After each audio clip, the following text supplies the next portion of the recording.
This guy was the most badass that ever existed. He was abandoned, left to drift at sea. After his family was ambushed inside the yacht. After that, the guy trained like a monster. Until he reached the maximum speed of humans. And now he's back seeking his revenge. Story begins with someone saying, they never imagined it would take 17 years to return to Korea. In 2 containers names were displayed. Hu Junyu and Suyop Jin. Looking at the vases, a man says, it's been a long time since he last saw his father and mother in his thoughts. He admits there was a time he wondered how much a human life was worth. 17 years ago, 10:32 p.m. in the Gulf of Aden. Cruise ship begins to sink. The boy was extremely desperate as he looked around for his parents. The storm was growing more intense by the second. The child kept screaming, searching for his relatives. Tried to swim against the strong sea currents. At that moment, the boy notices 2 bodies floating. Getting closer, Domo realizes it's his mother. Looking closer at the body, the boy notices there are various wounds scattered across it. Frozen, he's left paralyzed, unsure of what to do in that situation. Even so, the child keeps trying to wake her. However, a large wave comes toward them, causing the protagonist to start drowning. Desperate, the boy realizes he needs to get to the surface before he runs out of air. Opening his eyes, he sees several bodies scattered beneath the ship, growing more and more shocked by the entire scene, realizing even his secretary had been shot to death, along with the head chef, the captain, and the ship's bodyguard. Suddenly, he sees a body nearby and realizes something horrifying. After all, sinking further and further before him were both his father and mother. But suddenly someone pulls him up. An old man asks if Taha is okay. Seeing the boy is still alive, the man asks if he can move. Crying, he's overwhelmed with joy to see his grandfather is still there. Suko says, it seems the heavens haven't completely abandoned them. The protagonist tells him that his parents are below them, but his grandfather says he knows if there's nothing they can do. He asked his grandson never to forget the words he's about to say, declaring that no matter what, the boy must inherit the Chingu group. With that, the old man hands Tiha a pen and tells him that by bringing it to lawyer Kim, the man will automatically know how to help him. But he also must remember not to trust anyone and return to Korea as quickly as possible to meet the lawyer. Even so, the protagonist begs his grandfather to at least save his father and mother. The man begins removing his life vest. The boy doesn't understand what he intends to do with it. Surprisingly, the old man puts the vest on, the child explaining that they had already been shot before the ship even sank. Inflating the vest, Suko tells Taha to go and survive at all costs, and so the man pushes his grandson away. Just as another giant wave approaches them, the storm caused lightning to tear through the clouds, non-stop. After some time, all the chaos turned into an agonizingly peaceful silence. The boy was still floating on the water, opening his eyes, clearly exhausted. The boy is left speechless when he notices something casting a shadow amidst the sunny sky. The source was a large cargo ship passing through the area. Someone smiles as their face is obscured by the light. Taha was very scared and confused. After being rescued, 2 guards, armed with rifles, were shocked to see the child still alive. One of them starts yelling for his boss, saying the boy is okay. Hearing a language different from his own, the protagonist realizes they're Italian. The man kept trying to communicate with his superior. Someone seems to give a call, while one of them complains about their boss being there again. The chubby one asks if the child can understand him. However, Taeyeon notices a tattoo standing out on the man's neck. The fact the protagonist realizes that, given the tattoo and the weapons, these people aren't ordinary. Suddenly, the group's leader jumps down from where she was. Startling him, the woman lands in front of the boy, asking how he ended up on her ship. Her subordinate warns that the child might not speak their language. Annoyed, she orders someone to bring a translator to help them communicate. I just watches them, a little nervous, not knowing how to react. But to the woman's surprise, he speaks in Italian, saying he was on a yacht that got attacked nearby. With that, she asks where this impressive child came from, explains that he's Korean and that during a storm, his family's ship was invaded by armed men who killed his parents and grandfather. The boss says that apparently after being shipwrecked, he ended up on the Salerno family's ship. Confused, the boy wonders what the Salerno family is. She starts laughing at the situation, as an Asian kid speaking Italian claims to have come from the Gulf of Aden, in the Middle East, pulling out a knife. The woman says it's shameful, but she can't believe it, pointing the blade at the boy. Reginette asks if there's any reason she shouldn't just throw him back into the sea. The boy doesn't know what to say to avoid that nervous. He tries to think of something as fast as he can. So Tanga shows the pen given to him by his grandfather, explaining that he's the grandson of Suko, president of the Chinghu group, and the son of Suyek Suko's third son. And that because of that, instead of tossing him overboard, they could help him get in touch with his people and reap some benefits. Annoyed, Regina asks if he's really talking about the Chinghu group. She notices that this is the most successful conglomerate in South Korea, and apparently that brat is part of the family. Because of that, the leader orders her subordinates to check the news related to Korea, while both of them search for something related to what the boy said.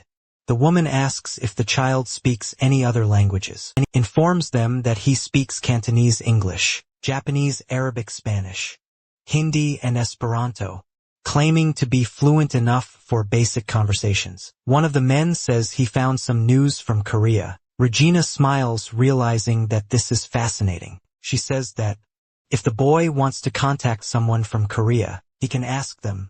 But the boy remembers what his grandfather had said, telling him to look for Lawyer Kim, since the man would know how to help him.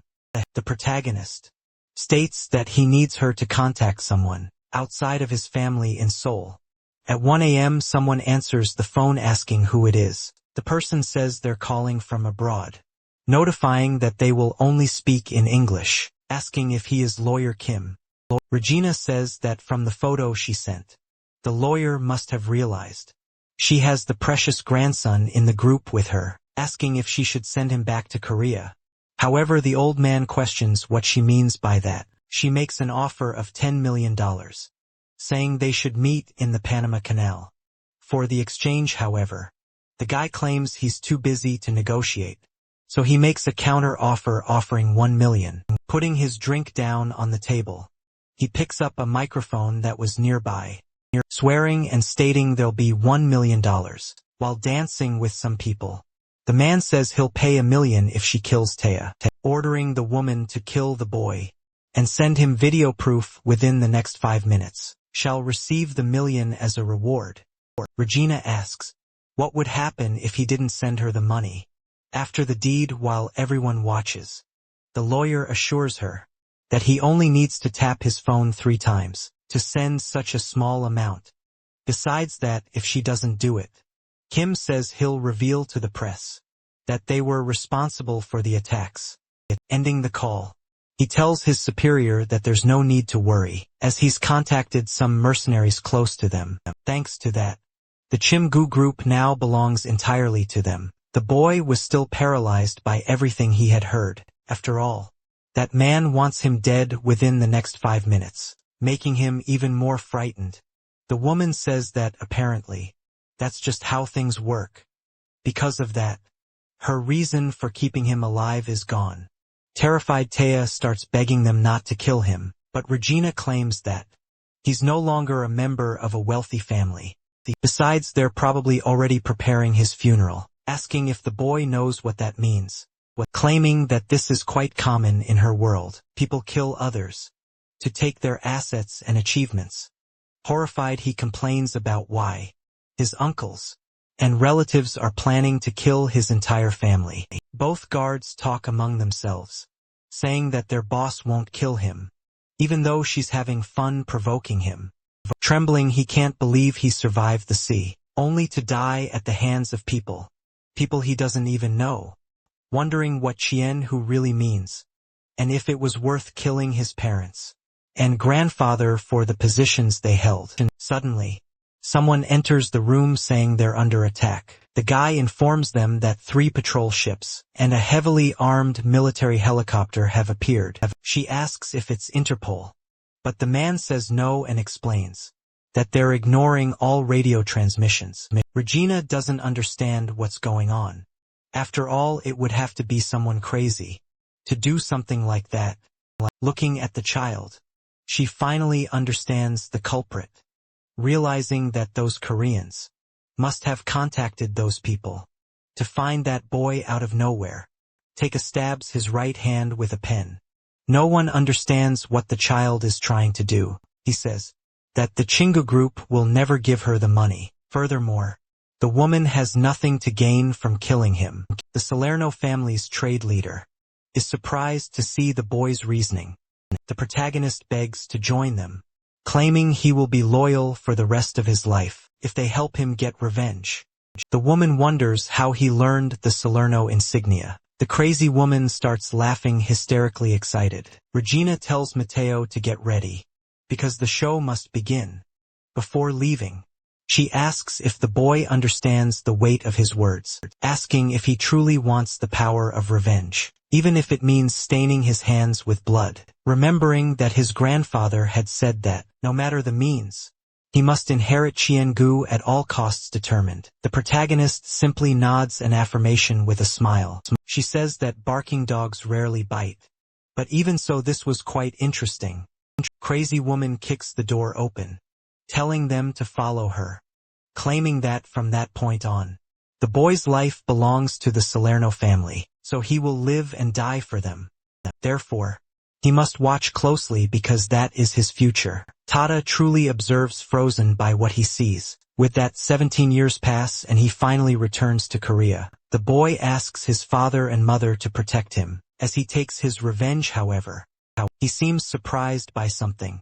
Quickly turning to look behind him, he jumps to the side as several shots hit the area. Several soldiers had arrived and fired many rounds at Taha.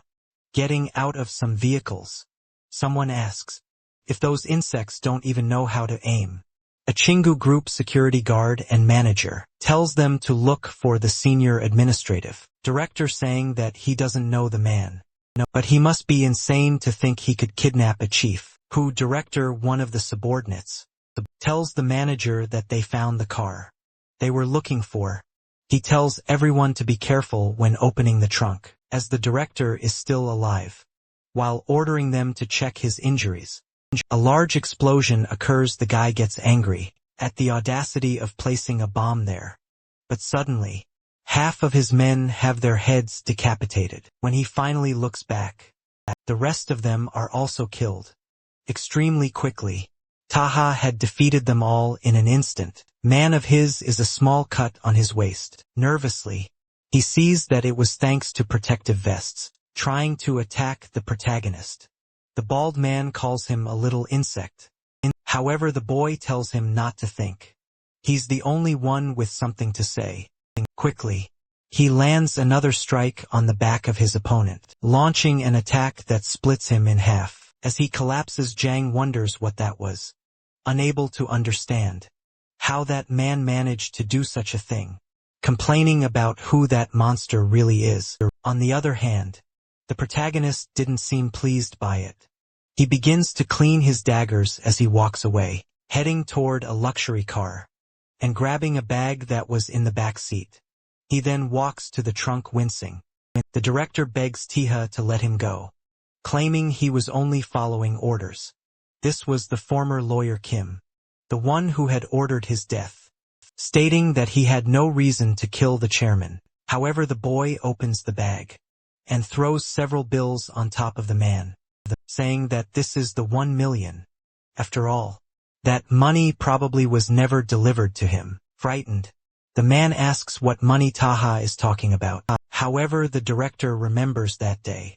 The protagonist takes a lighter from his coat, stating that thanks to the fact that he died that day. As he throws the lighter, he says he was reborn. With that, Kim begins to burn alive coldly. Tanya just watches with indifference.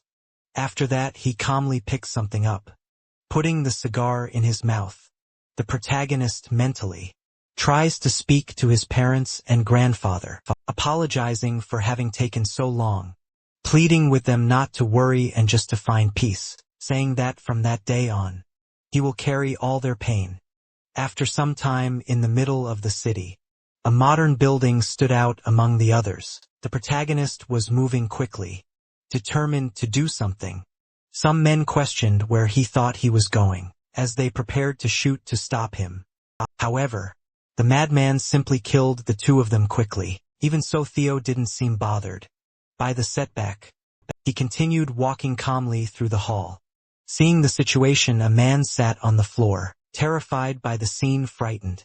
He asked the protagonist who had sent him there. The man said they were part of the Chingu group, claiming that he wouldn't be safe after doing all that. While cleaning his blade, Tanya said that this was Holdings, a private security company subcontracted by Chingu. Its main function was protecting directors and board members outside of working hours all across the Gangbuk area. During their downtime, they stalked journalists or people who reported on Chingu. They kidnapped, assaulted, and even killed them. In other words, they were contract killers. The people who had been captured were completely devastated and desperate. The protagonist simply threw one of his daggers to the old man. After that, he told everyone to use it to free themselves, and to make sure they never saw him there, that the bindings were cut. The three were still confused about everything that had happened. The old man got up and brought the knife back to the boy running. They thanked him as they left. On the other hand, the company member ordered everyone to come back. One of the escapees looked back. As he heard the man complaining, the fat man asked who he was, wondering if Taha was part of their family. Removing his mask, the boy said no one, explained that he just wanted to have a slightly more private conversation, saying that he needed the schedule of everyone on the board, from the directors to the president. The man said he didn't know, and even if he did, he wouldn't say. His family and himself would be dead if he did. The protagonist said it looked like he valued his life, stating that he start with his eye, and that when he felt ready, he should raise his hand in a building. A large screen outside displayed news about a celebrity. Meanwhile, several people sat on stairs, experiencing homelessness due to the heat. Even a cicada lay dead on the ground, breaking the silence of the place. Someone seemed to be in a hurry. As he walked, Taehan noticed that his cigar would draw too much attention, wondering if he should try Korean cigarettes. The avenue was very busy at that time. He said he had finally returned to Korea, and that so far everything seemed normal. But he noticed his country was going crazy. Various ads for loans and insurance being broadcast everywhere. A politician was giving a speech, claiming he would use his power and influence to eradicate the epidemic of crime and violence, declaring that from that day on, his war against crime would be publicly declared. However, his speech was interrupted by someone pointing a gun at him. It was said that in 1990, the president was killed during his campaign against organized crime. Since then, no one had opposed criminal groups turning the country into a place consumed by violence and money. The boy walked the streets deep in thought.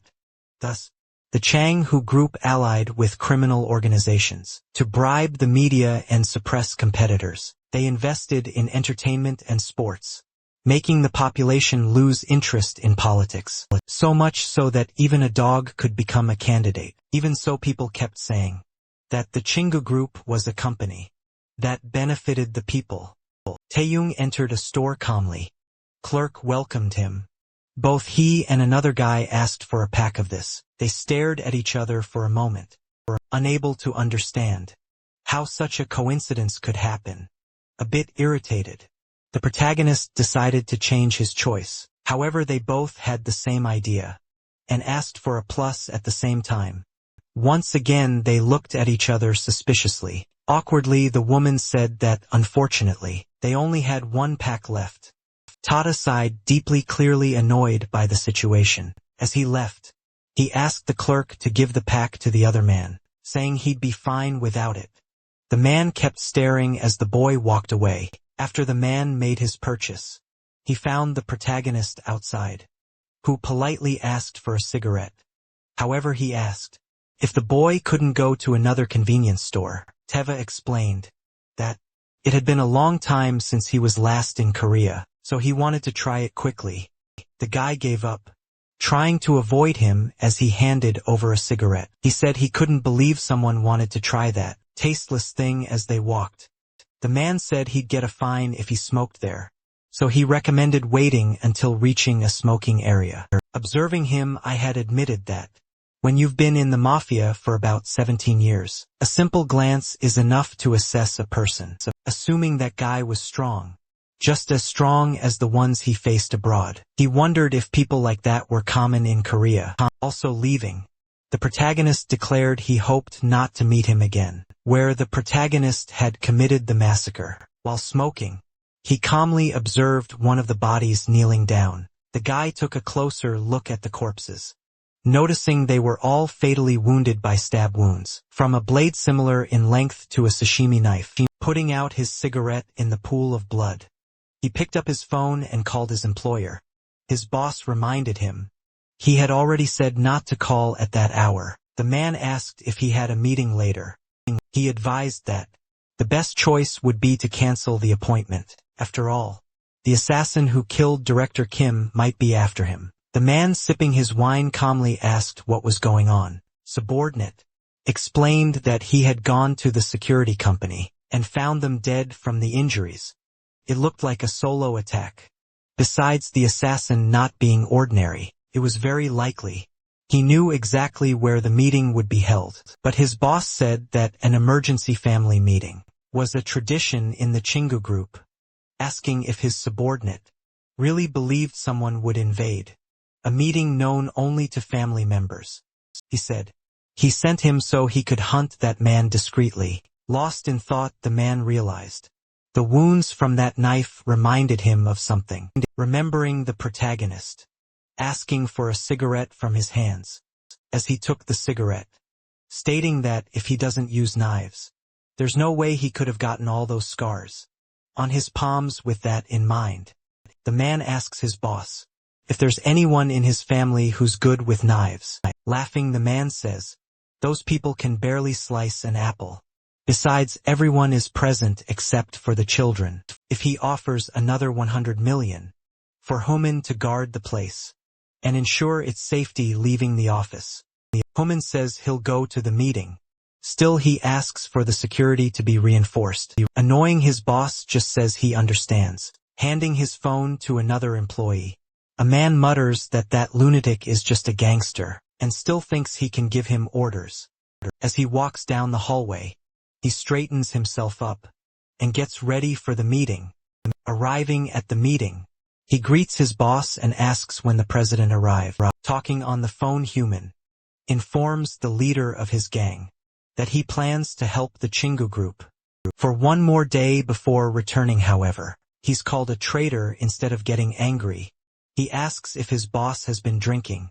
He explains that they offered him another 100 million for the job, claiming only an idiot would turn it down. Also, there seems to be a dangerous assassin on the loose, yet he notices the protagonist hiding in the alley. Quickly, Human ends the call and says he'll explain the details later. Looking toward the boy, feigning casualness, he asks if one cigarette wasn't enough. Taya says that finding someone of his caliber near the site of the incident isn't a coincidence, claiming it was a good idea to follow him. Smiling, the man says it's been one hell of a day. First someone bums a cigarette, then follows him around.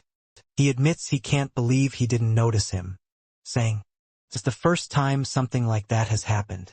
Walking toward him, the protagonist says that before they begin, he'd like to ask one thing. He asks whether the man is working with the Chingu group. On the other hand, Wyman asks if he wasn't listening to the conversation, saying he's just helping them temporarily. At that, the boy gives him a deadly stare. He draws the 2 daggers from his back, and then immediately clashes his blade against the enemy's weapon. They exchange glances, sizing up each other's skill. Thus begins a frenzied exchange of blows. However, Wyman jumps into the air, rising above the protagonist. He swings his weapon to strike. To be surprised, his bat is sliced into pieces. Seeing that, the gangster wonders when that even happened. What's more, Taha had vanished in the blink of an eye. Then, his opponent grows anxious as he realizes something. The positions had flipped, and now the one in the air was. The protagonist quickly prepares to end the battle. With a touch of fear, Human admits that she and Gu got themselves into serious trouble, this time wondering how they became targets of a monster like that. Tay falls toward his opponent wielding his blades. Gangster doesn't know what to do. Now that he's without a weapon, the protagonist lands a blow, knocking the man to the ground, already getting ready to leave. While wiping the excess blood from his knife, he heads for the exit of the alley, leaving Human's body lying there. However, to his surprise, the man asks if the boy is joking. Even wounded, he still wasn't dead. He asks if even after all that, the protagonist is really just going to walk away, stating that he'll regret letting him live. Chiathing his dagger.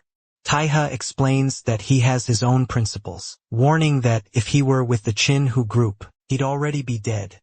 That the man should stay out of his way. Otherwise, the next time he hears him helping his enemies, he won't be so kind. Besides, if he can't accept the fact that he was spared, he can just take it as payback for the cigarette. Still lying on the ground, Human smiles as he realizes that a simple cigarette saved his life, admitting that this time it was very cheap. A little later, a car speeds down the street. Obviously, the protagonist was the one driving. For some reason, he seemed both irritated and in pain, seeing a wound around his waist. Taya says that at least the cut wasn't deep. While driving, he says that at least he can still move. He steps on the gas. He only needs 32 minutes. He says that finally, the revenge he planned for 17 years will come to fruition, with only 32 minutes to go until its completion. Once again, the boy is consumed by memories from his childhood. His mother begs him not to look, while his father uses his body to shield them both from the bullets. However, extremely scared and worried, he runs toward his father. The man asks what she's doing, telling his wife to grab the boy and run. So his mother picks Taha up so they can try to get away. But then the ship starts shaking violently. Even the assassins struggle to keep their balance. His mother puts the boy outside the door. She tells her son to find a life vest and jump into the water with a smile. Ho Yung says he must survive. One of the men says it's annoying and reminds them, he said, to detonate the bombs only after killing everyone. Looking in his direction, the protagonist is surprised. Speak Korean. The man's face was completely covered with a mask and goggles as he aimed at him. And his mother, Huijun, panics and tells Tiha to run as fast as he can. The boy starts running frantically through the ship. Terrified, the child was overwhelmed with fear. He runs gasping while crying uncontrollably. After that earlier explosion, part of the yacht was already on fire. But then another bomb goes off. Because of this, the ship starts to sink even faster. Back to the present in the secret annex in Gangbuk. The CEO of the Ching Group's department store asks if they really found the person who killed Director Kim. However, Jason says it was probably a crime of passion. After all, the director had 2 mistresses in secret. His sister says that's disgusting, but he replies that it's ironic, coming from someone who has several lovers. John Won asks what Director Kim's role was in the company's share quota, stating they'll need to make an announcement soon. But suddenly someone slams their hand on the table, catching everyone's attention. The man tells everyone to be quiet. Google tells his son to speak. John says 2 employees were found at the scene, but they didn't have much to say and were dismissed. And also it was confirmed there were no other witnesses. The man says they were just subcontractors, so they don't know much in general. And the police ensure the incident wouldn't leak. Suddenly his father throws a glass of wine at his head. Everyone at the table is left confused by what just happened. The old man asks where the Ojang gang is. Chung was visibly irritated by that. Even so, he smirks and says they don't seem to know anything, even sending women their seventh in command. Still, the old man smashes a bottle on his son's head. He says that even after 24 hours, he hasn't found out who the killer is or where he is. Instead, he brings news about a gang. He says that if the former president and Suyak hadn't died 17 years ago, someone as incompetent as him would never have stepped foot there. Along with the wine, the man's face was now completely covered in blood. Regardless of what happened, Chum assures that he'll find him within the next 12 hours. The rest of the family sees that neither of them has changed, and it bothers them all. Juvia asks why he's so harsh with the eldest. After all, he's still his firstborn. However, her brother says it's not out of hate, stating that it's definitely out of fear. Grabbing a cloth, Shang immediately asks his subordinate for his phone. While wiping his face, he searches for something on his phone. He asks where his men are. Assistant says they're already ready. The guy says it's exciting, saying he's eager to see how big this entrance will be. On a highway at night, the protagonist was heading toward his goal. Taeyong admits he's always kept an eye on the Chingu group. 17 years ago, the day he was accepted into the Salerno family. Even before his grandfather's funeral, Gua became the new chairman, taking over all the shares and seizing the position, taking advantage of the chaos from the failed war on crime, and forming alliances with factions like the Ojan gang to grow his power. Even though that was the beginning of the Qinghu era, they still hold meetings with official members. During moments like this had been an old family tradition. Since the days when his grandfather was still alive, neither the system nor the traditions had changed. Everyone had killed to reach their positions within the hierarchy created by Suko, willing even to murder their own parents and him. One of the guards was monitoring the cameras, wondering whose car that was approaching. He asked his superior if the members are expecting any guests, but this is denied. He reports that there's a car heading toward the front gates also. It doesn't seem to be slowing down. Seeing that it's probably some lunatic, the head of security orders the barriers to be raised. With that some containment, stakes begin to rise from the ground. However, the protagonist accelerates even more. After all, he doesn't need tricks up his sleeve to take down people who have been protected their entire lives. Taking off his belt, Taya says there's no point in making elaborate plans. His car's front end is completely destroyed from the impact. Even so, he leaps out with his blade in hand. He states that the only thing he hopes is that they haven't forgotten about his family, so he can say it to all of their faces. The security guards look at the intruder in fear. The boy quickly takes down all of them in a single attack and declares that he's back. Confused, they ask what that loud noise was. They question why it keeps getting louder. Moreover, it seems to be coming from the front gate. Unlike the other, Sean looked confused but confident. His uncle tells the guy to go over there and check out what all the commotion is about. However surprising, John 1, he says there's no need. All the guards who were inside the hall point their weapons at the family members. The oldest of the sisters asks, "What's going on?" Guho, irritated, asks if they're seriously trying to mess around.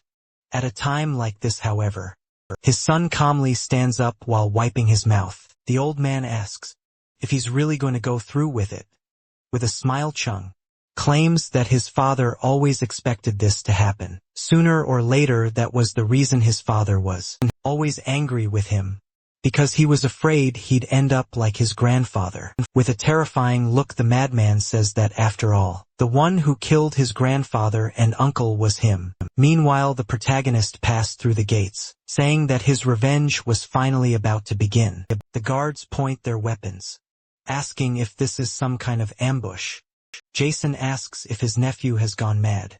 They question what the guy is doing, claiming that he should never point a weapon in his own family. However, Chong states that he's not doing anything. Still they keep cursing him and saying, "It's clear what he's trying to do." Looking at one of the guards, Julie asks if he's really going to betray them. For that kid, even though he was her personal bodyguard. Youngman apologizes, making it clear he's abandoning her. Even the second son's bodyguard says, "It's nothing personal, but the rewards for betrayal just too tempting." On the other hand, one of them says that if they had at least gotten a raise, none of this would be happening. The only person who remains silent is Chong's own bodyguard. The guy's father says he can understand the others betraying them, but he doesn't understand why his own son would do this. He asks if his own guard will really turn his back on them. Junsu simply watches without moving or saying a word. The man says he isn't paid to protect him personally, but rather the Chien-gu group. John 1 asks if the guards really think they'll gain anything. By doing this, he tries to keep threatening them, but a gun is placed against his head.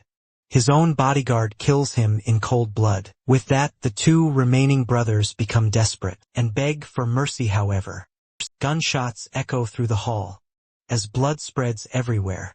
John hands the cloth to his subordinate, walking calmly toward his father.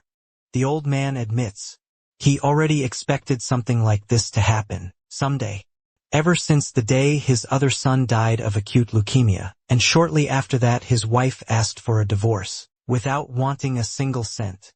Trembling with rage, he says he always suspected Shinong was behind everything, and because of that always kept his distance. Spinning the gun, the guy says that for someone who ordered the deaths of his own father and brother, Guvo talks too much. Putting the gun to his head, the man asked the old man who it was that sent his father and brother out to sea. He asks what else he could have done. He hadn't killed everyone. Suyak's son would have inherited the presidency, and they would have never made it this far. The psychopath comes closer and asks why his father never declared him the future successor. The old man becomes more and more terrified by it all. On top of that, his son was staring at him with a frightening look, while Google claims that if he had done that, the boy would have killed him even sooner. He doesn't deny that he would have killed him earlier, but says he's a little upset to hear it out loud. His father assures him that even if he kills him right there, he will never become president. But Chong interrupts, saying he already knows that, after all, power transfers through political or violent coups aren't recognized. That's a clause made by the committee. Because of that, the guy says it's a shame. He explains that the person making all that noise outside isn't one of them. The president asks who it would be. He shoots his father. He explains that it's a young master who waited 17 long years for this day. The guards were firing at the intruder. They tried to surround him, since the assassin didn't have a firearm. The protagonist remembers that the Central Security Forces, made up of those who protect the executive members, so they hold high-ranking positions. Therefore, he assumes the bodyguards will be much stronger than the ones. Before he stops running for a moment, changing the direction of his charge. The boy says this won't be a problem. He starts moving toward the enemies in a zigzag pattern to dodge the bullets, using one of the guards' bodies as a shield. Desperately, the man begs them not to shoot since they'll get hit, but the guards don't care and open fire, leaving one of the security men terrified. His weapon is cut in half. In an instant, Taha is able to defeat them all quickly. The leader orders his men to evacuate the president as fast as possible. However, the protagonist throws his dagger at the guy. Still, one guard manages to intercept the blade. A man with glasses asks why they're making all that noise, questioning if they can't do this quietly. 3 department heads show up to try to stop him. That little group is simply ignored, as the protagonist kills the others. One of them says he can stop him alone, and tells his comrades to stand back.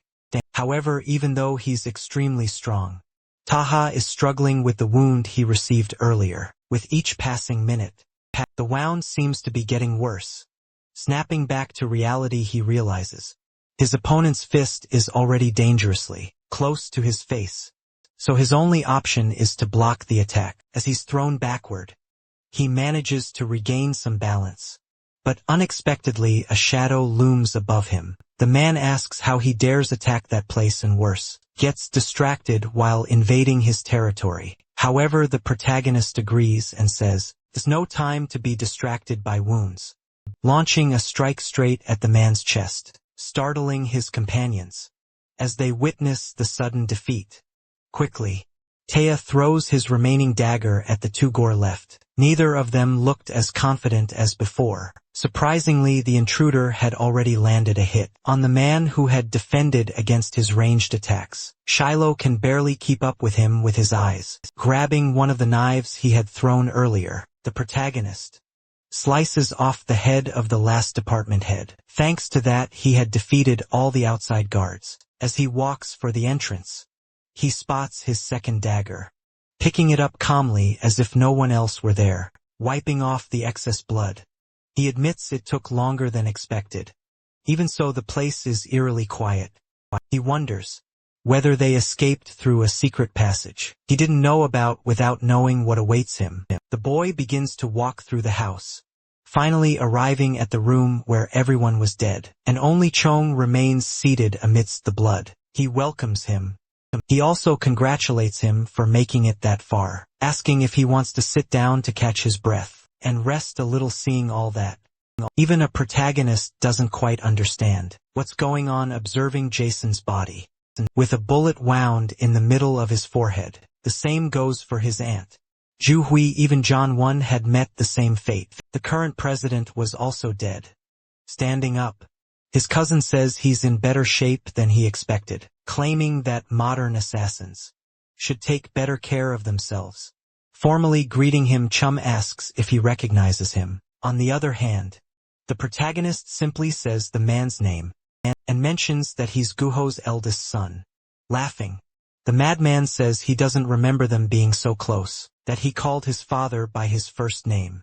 Suspicious, Tiana simply observes that strange behavior. His cousin says he stayed there because he thought it would be disrespectful not to greet him, and also because he needs to explain a few things, informing him that if he doesn't want to sit, they can remain standing, since it won't take long anyway.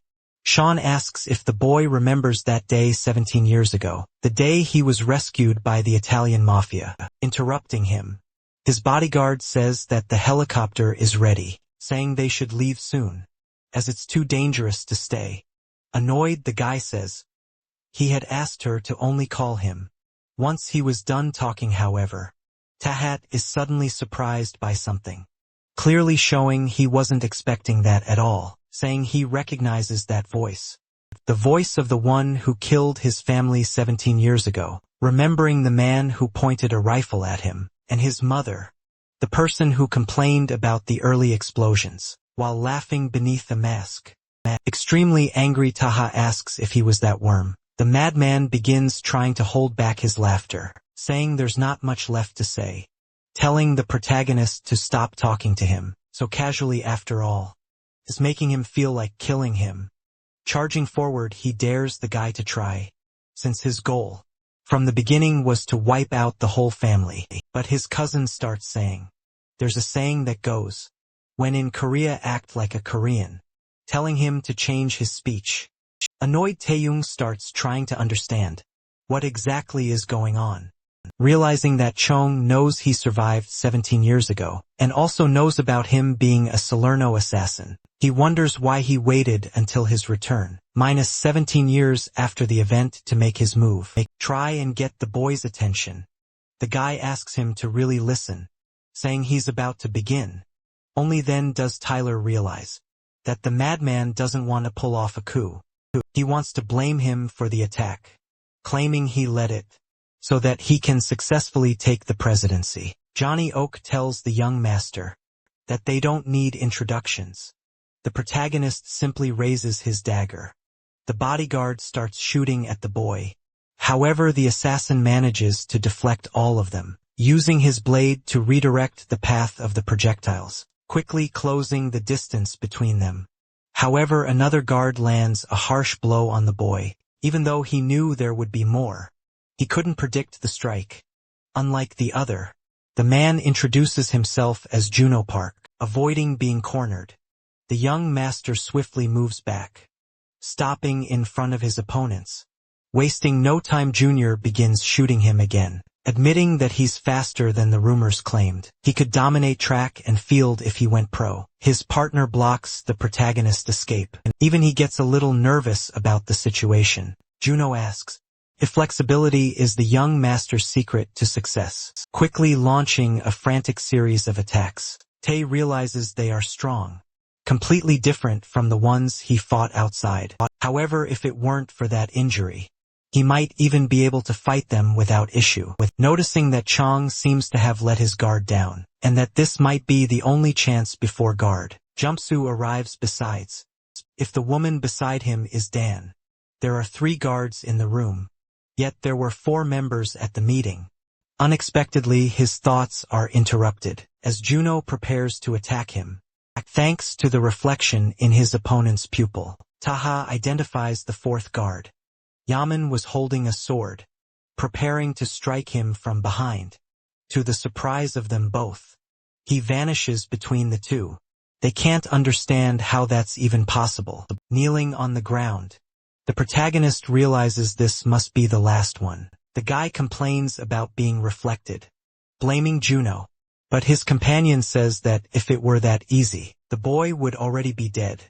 Reloading his weapons, Journyak says he can barely imagine the bonus they'll get if they kill that guy. So both he and the guard with glasses use their weapons to shoot at the assassin. Seeing that situation, Chung says out loud that it's hard to follow a fight that involves both range and close combat, knowing that they were trained specifically to defeat him, since rumors of his inhuman speed circulated through Interpol, admitting he even thought about killing him with a bomb. Of the story of him dying in a battle would bring him greater fame.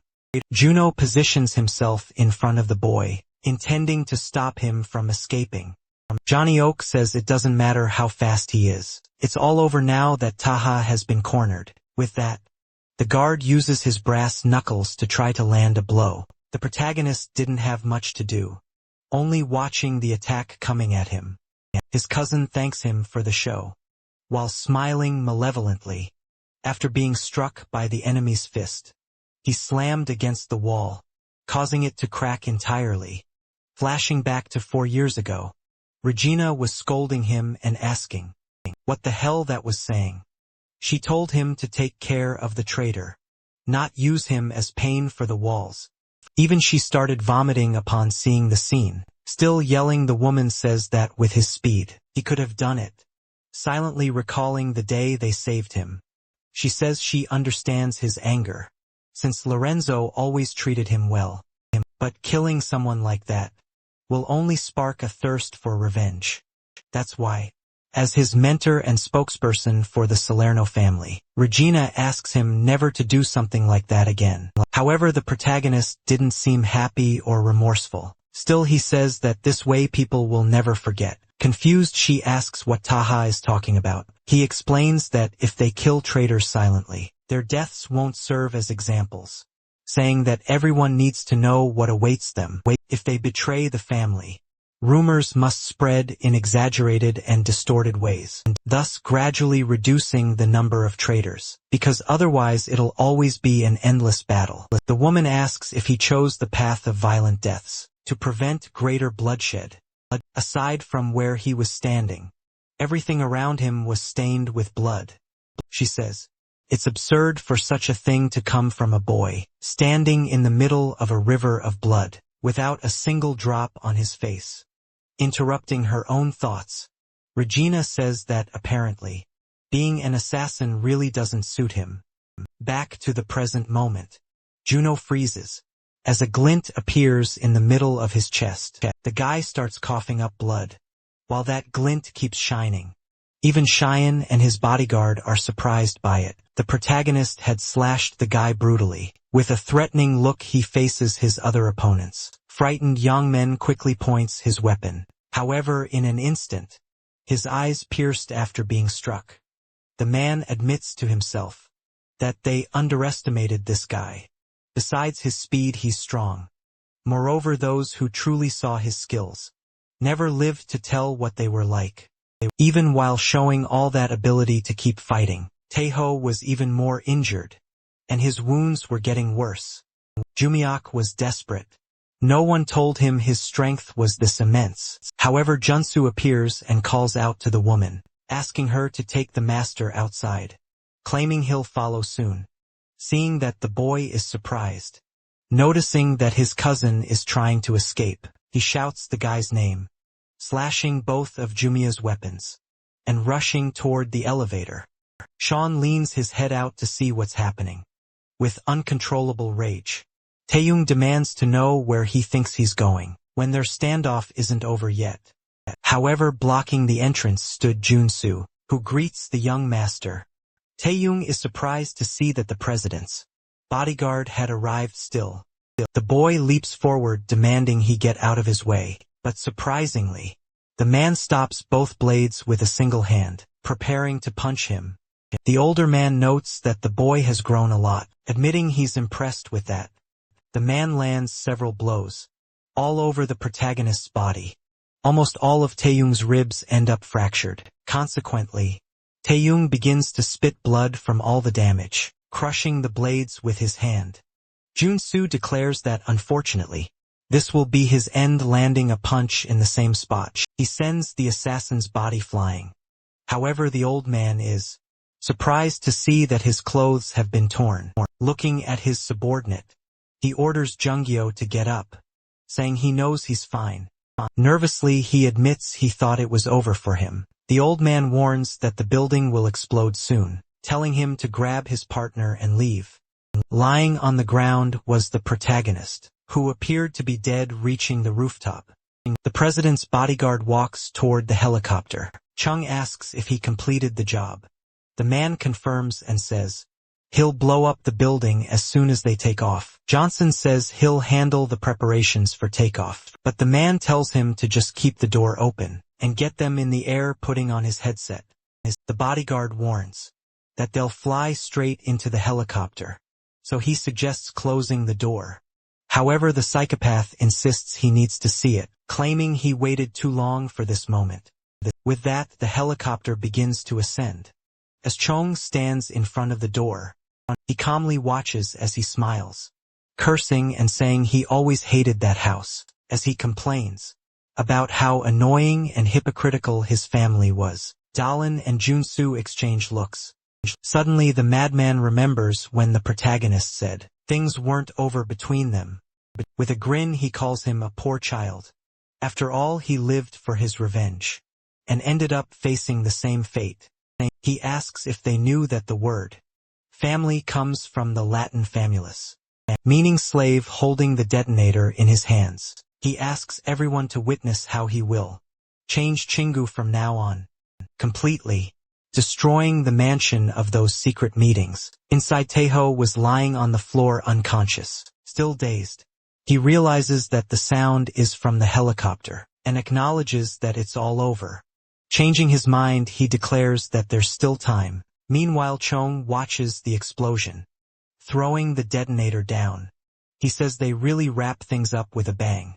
As the protagonist jumps amid the flames, the lunatic says he's gonna lie down a bit, since it's so hot, ordering his subordinates to head straight to headquarters.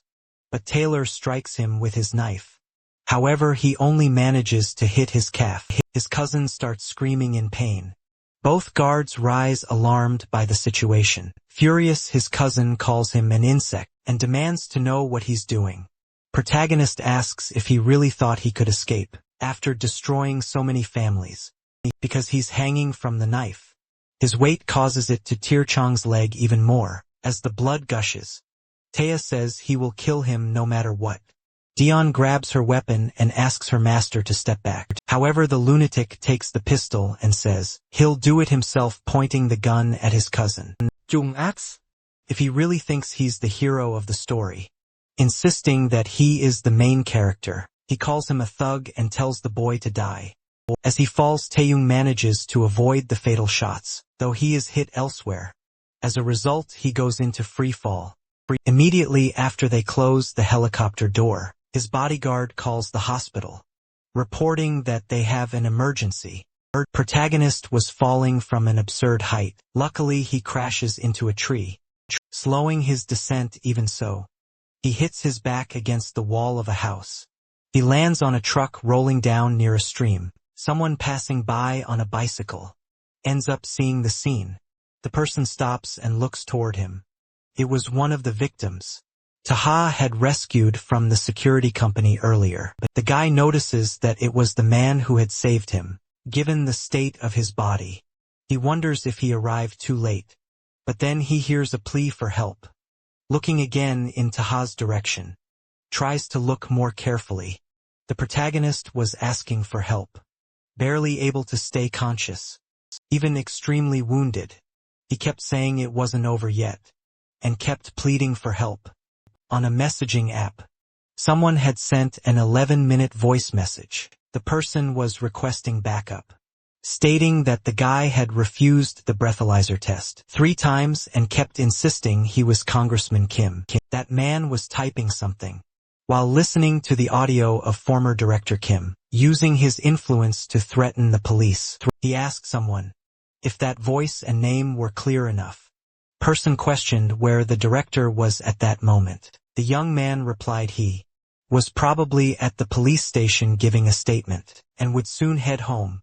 His partner seemed a bit hesitant. So the guy offered 200 and asked if that was enough to catch a big figure from the majority party. For a while the only notification was that the other person was typing. But to his surprise the counter-offer was 30. Naturally he was extremely frustrated, claiming that it was worth way more. However, the buyer said that it wasn't even election season, so no one cared about those old men. The guy said it seemed like the buyer didn't understand the current market, explaining that a regular person was worth 1x, a celebrity 10x. But if it was someone related to Chingu, the value was 1,000 times higher. Taking a deep breath, he realized everything revolved around the Chingu. After some time, the radio reported an accident at a tower. Not interested in that information, the guy turned the radio off. He was getting ready to leave. But instead of heading to the street, he was in a restaurant.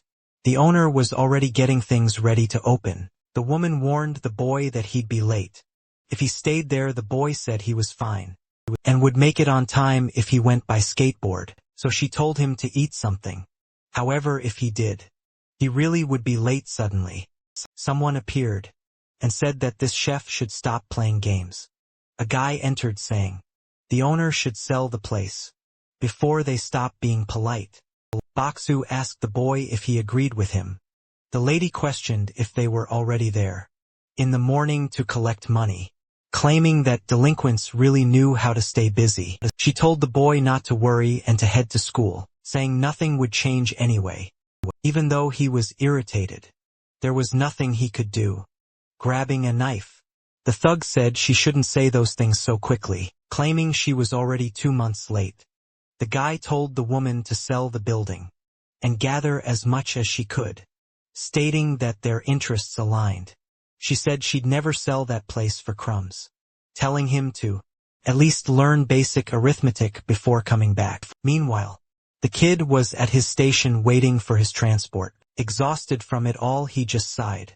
Unsure of what to do, he admitted that in his district, the fights over redevelopment were out of control. With disputes between groups like Shin-gu and Ojan, it was a very neglected area, turning into a lawless land, where small gangs tried to exploit the people living there. People like him and that lady had nowhere else to go. Upon returning, the restaurant owner had several bruises on her face. Still, she just asked him to clean the tables. Worried, he asked her what happened to her face. A customer said he saw some Yabari men leaving earlier. Visibly upset, the man said they were probably trying to pressure people into selling their buildings for redevelopment. She told him not to worry and asked the kid to put his backpack In the back of the shop, the boy did as she asked, angrily threw everything aside. Frustrated, the boy muttered that he really needed to do something. He remembered that before his father passed away, Dr. Young Suk was a close friend of his. She had once been a professor at a medical school, but crossed paths with the Ocean Gang. Still, she took care of him. None of it was her fault, just like with the restaurant, even if her food was good, and the dishes always well made. Interrupting his thoughts, an idea came to his mind. He recalled what that guy told him on the phone. After all, someone from the Chingu group was worth 1,000 times the normal value, so the boy messaged him again. The guy asked if he had any news. Even though he was nervous, the boy told him everything he knew, sending some images that proved his story, claiming that one of the security guards of Chin News, Directors Juhak, was hooking up with Mio, the leader of ladies. Still very afraid, he waited for the buyer's response. Not quite understanding, the guy asked what the boy wanted with that info, but quickly remembered the values mentioned earlier. The next day was a sunny Saturday. Some men in suits approached and asked if he was gray. He confirmed, but as he looked back, he immediately realized he shouldn't have done that. The guy punched him in the stomach, knocking him out and taking him to a van. As he was being taken, Gray finally understood why they paid so much. After all, it was just bait. The boy was tied up and sitting inside the security company's office. The leader said that at first, he thought he was just an annoying informant, but in reality the kid was very good. He asked where he got those images, wondering if his father had hidden them before dying. The eye asked if the brat was Jingu's son, one of the people who reported Shingu. Seeing that, Gray gave a slight smile. Taking off his watch, the guy asked if he thought it was funny. Then he punched the boy in the face, asking if that was funny too. Still hitting him, the man asked if he had more files like that one, burning the boy more and more, throwing him to the ground and cursing him non-stop. Even so, Gray couldn't hold back his laughter and kept laughing. Still laughing, he said, "The old man looked like a piece of trash he used as a toilet," claiming that if he had more, he would have already sold them. The fat guy ordered his men to bring the hammer man, threatens to rip out all of the boy's teeth, until he understands that this isn't a game. But luckily for him, one of the guards calls the old man, his subordinate, reports that a central dispatch order just came in, stating that they need to provide security for an emergency meeting. Standing up, he says that if it's really a level 1 priority, that means they should go right now. So he orders them to tape the boy's mouth and lock him in the room, kicking him inside. The fat man says he'll be back to finish this later. Inside there was already an elderly man, along with a woman still on the floor. He says his father was a fool, driven by his ridiculous sense of justice. He didn't even try to expose Chingu. He just died in a car accident with his mother, and instead he should have just gone into hiding, to live a peaceful life working for them. No matter how significant the information his father had, as long as he remained defenseless, it would all be in vain. However, they begin to hear the guards asking who that person was. Gunfire and screams suddenly mix together. Even the leader panics, shouting for his men to kill the intruder. Everyone starts to panic, not knowing what's happening. Suddenly the large door in front of them bursts open. The protagonist hands them a knife and tells them to use it to free themselves and get out of there. Then he assures them that none of the three ever saw him there. They don't fully understand what just happened. They start to leave, thanking him for the help. That's when the boy looked around, and behind him one last time, staring at the bodies. Gray wonders if that man did all of this by himself. Sometime later, he finally returns home. Yang Suk asks what happened to his face, and where he had been all that time. She gets more and more upset, demanding he explain, but Gray says nothing happened. With a smile, girl tells her not to worry. The boy heads to his room. The woman watches him, clearly concerned.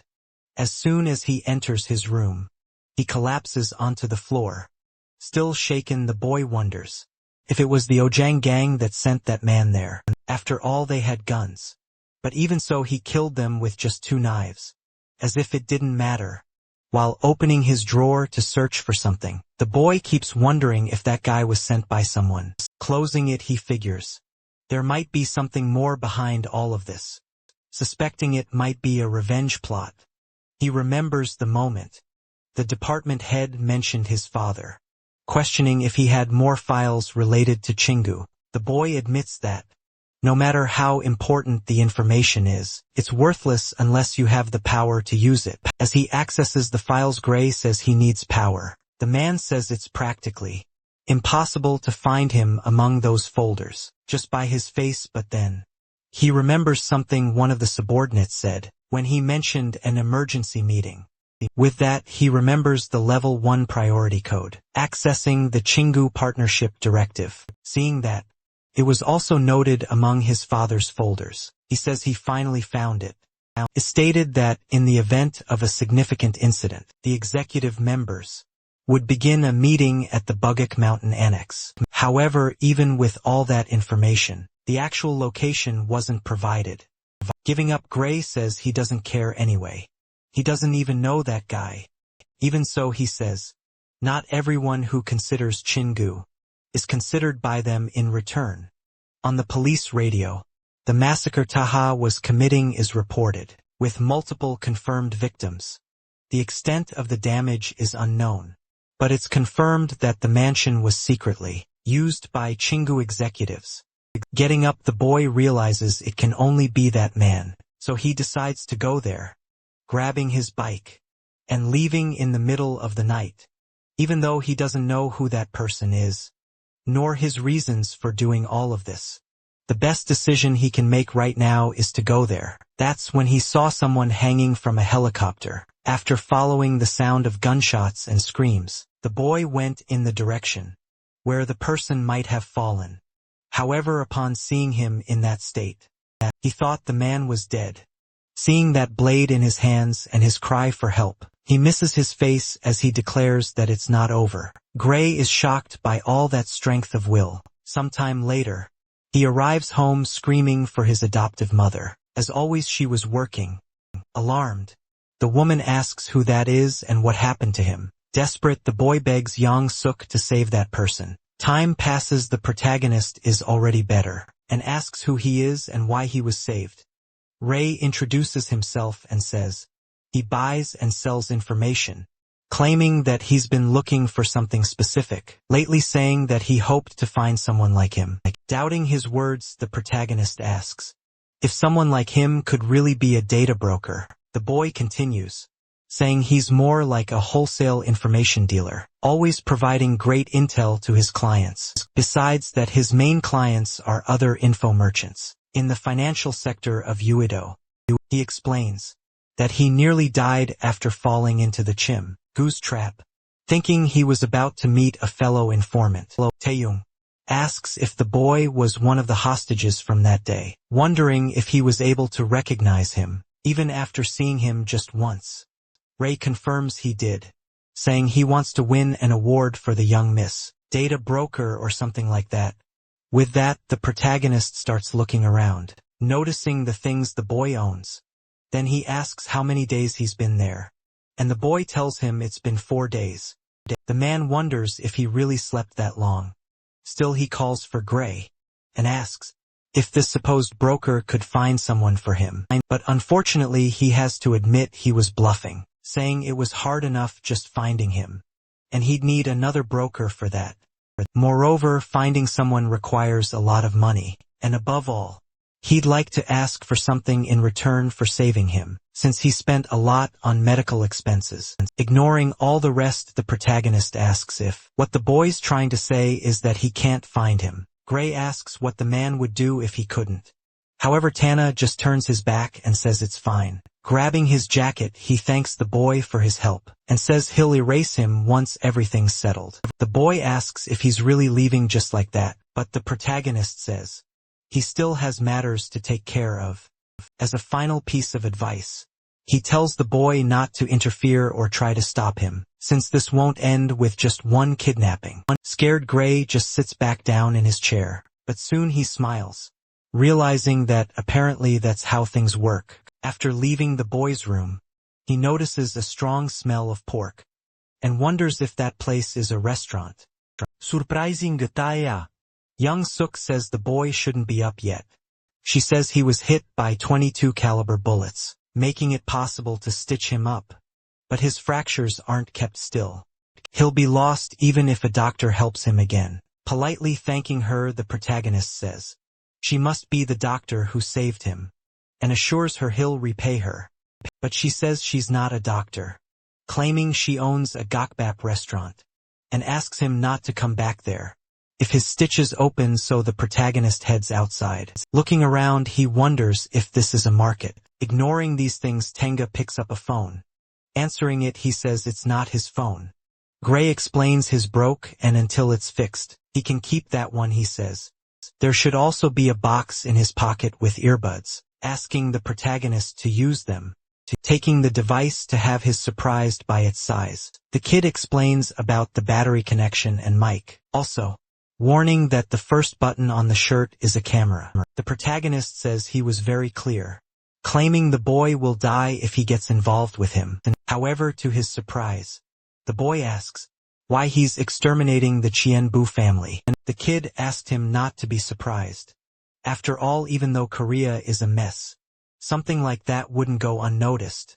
The whole country went into chaos, while he was unconscious, with news saying the entire Chingu family was a victim of terrorism. Taeyong asks why the boy wants a favor from him, even knowing that. The kid explains that in that neighborhood, there are a lot of power struggles between Ojang and Chingu to gain redevelopment rights. Besides the two gangs getting closer to that area, there are many other issues making life harder. Even so, since the protagonist's problem seems more urgent, he'll help, but in return, he wants help in the future, until everything is resolved. They can't lose contact, but if Taeyong refuses, they'll have to hand him over to Chingu. Obviously the man doesn't like that at all. However, he says he wants to see what the brat is made of. Sometime later, he's already walking through a busier area, heading to a fancy building. Taeyong had gone to a kind of bank. He had a private vault there. He opens one of the drawers looking for something. Gray admits he didn't know a company like that existed in Seoul, asking if they could be tracked through it. But the protagonist explains that these companies work based on trust, so they would never consider making deals with other businesses. He says people usually go there to hide jewelry or sins, making it the safest place possible. Seeing this, the boy realizes that this guy is apparently prepared to go undercover. He gets thoughtful watching his actions, confused since the assassin didn't have any firearms, and a knife wouldn't be enough. Many drops of sweat start to fall to the floor. His body was getting heavier, making it hard to keep a neutral face, and also feeling like he was being stabbed. Feeling the same as when Regina used to beat him, the protagonist asks if the boy found the guy he asked him to look for. He asks if the CEO of the company, Night Move Piljun, is the broker who helped him enter Korea. Apparently he worked in Europe, became famous in the field, and is now looking for a smuggling ship to go to China. Greg explains that border pressure increased after the man did what he did to the Chin Group family. Protagonist tells the boy to announce to the merchants that a ship is available, with rates 10 times higher than normal. His companion asks what he'll do when he finds that guy, wondering if Taeho wants to leave with him. Putting his knives back in their sheaths, he says he's going to kill him. The reason he almost died that day was because someone leaked his information. The only one who knew where he was Piljon coldly. The protagonist says that traitors must die. Later in a church he admits he doesn't care if it's a longtime friend or not. A hooded figure enters the chapel. Approaching the confessional, the man calls for the priest and asks if they could talk, using a specific phrase. Each brings water to their own mill. Piljong complains about how stuffy that place is, questioning why they're meeting in a sacred location. He says it might not seem like it, but even so he's a devout Catholic. However, The so-called priest only asks where the money is. The informant reaches into his bag for the money, showing the 100 million won. The man says, it would have been more profitable to exchange that for $10,000, changing the subject. Pil-Jung says he needs to know something. After all, the country is full of frauds like him, so we can't trust the priest. Gray warns that there are many men outside. Suddenly several people enter holding melee weapons. The man says, it's very strange that someone managed to get a ship that not even he, a person who works with information, could find. Claiming that the rule in that line of work is clear. If someone lies, they must pay with their life. Admitting that the protagonist must be ready to face the consequences of his actions, but leaving the man startled. Theo says he could hardly believe that. You wouldn't recognize his own friend's voice. Pil-Jung can't believe what he's hearing, saying they had assured him they had killed him. The man quickly realizes there's no point in talking. Even so, he claims he was a fool and should have suspected something. As soon as he noticed, the password was an Italian expression, trying to explain himself. His friend says he lost everything because of gambling, ended up in Korea, and racked up massive debts in Chingu's casinos. As he reaches for his weapon, Pil-Jung tries to convince him that he wouldn't have said anything if he'd known they would try to kill him. But before he can finish his sentence, Taiga bursts through the confessional wall and drives a blade through his throat. He panics, trying to stop the bleeding in his neck. The men outside ask what's going on. Through the camera on the protagonist's shirt button, it was possible to see the man's body and all the blood that had spread. Obviously, Gray is terrified, despite all his injuries, enough to make most people barely able to walk. Taeho was still going to fight. Leaving the booth, the protagonist says that Pil-Jung surely ordered them not to bring firearms to avoid conflicts. The psychopath tells everyone to pray before they begin, asking them to inform God that they'll soon be with him, stating that it doesn't matter whether they're hired hands or subordinates of his friend. Gray didn't know what to do, seeing all that the protagonist says, that just the fact they're armed with bats and knives is enough for him to consider them a threat to his life. In that case, there's no reason for him to hold back. They ask what that guy can even do with a broken arm. One of them charges to strike, saying that apparently there's money in the confessional. The protagonist simply prepares to take them down. The boy admits that the assassin's broken arm isn't the only issue, as he has fractured ribs and gunshot wounds. However, he moves smoothly as he dodges the attack, and with a single motion, he pierces the back of his opponent's neck. Already shifting to attack the next one again, he dodges the blow while slashing the man's throat. Quickly, he throws a dagger into another man's neck. One of them runs in to try and stab him. However, John Wick uses the sling to immobilize the enemy. In a flash, he lands an elbow strike with his other arm. That Taeho had defeated everyone who came at him. In an instant, he explains that when someone gains the upper hand, in the beginning, it's hard for the opponents to keep their composure. Considering all that money waving in front of their eyes, it was obvious adrenaline would take over. Even so, among them, there was still someone else. Someone had something they shouldn't. But some of those guys charged at him. The protagonist takes a simple step forward, and in doing so disappears before everyone's eyes. Using his speed, he rushes past the men.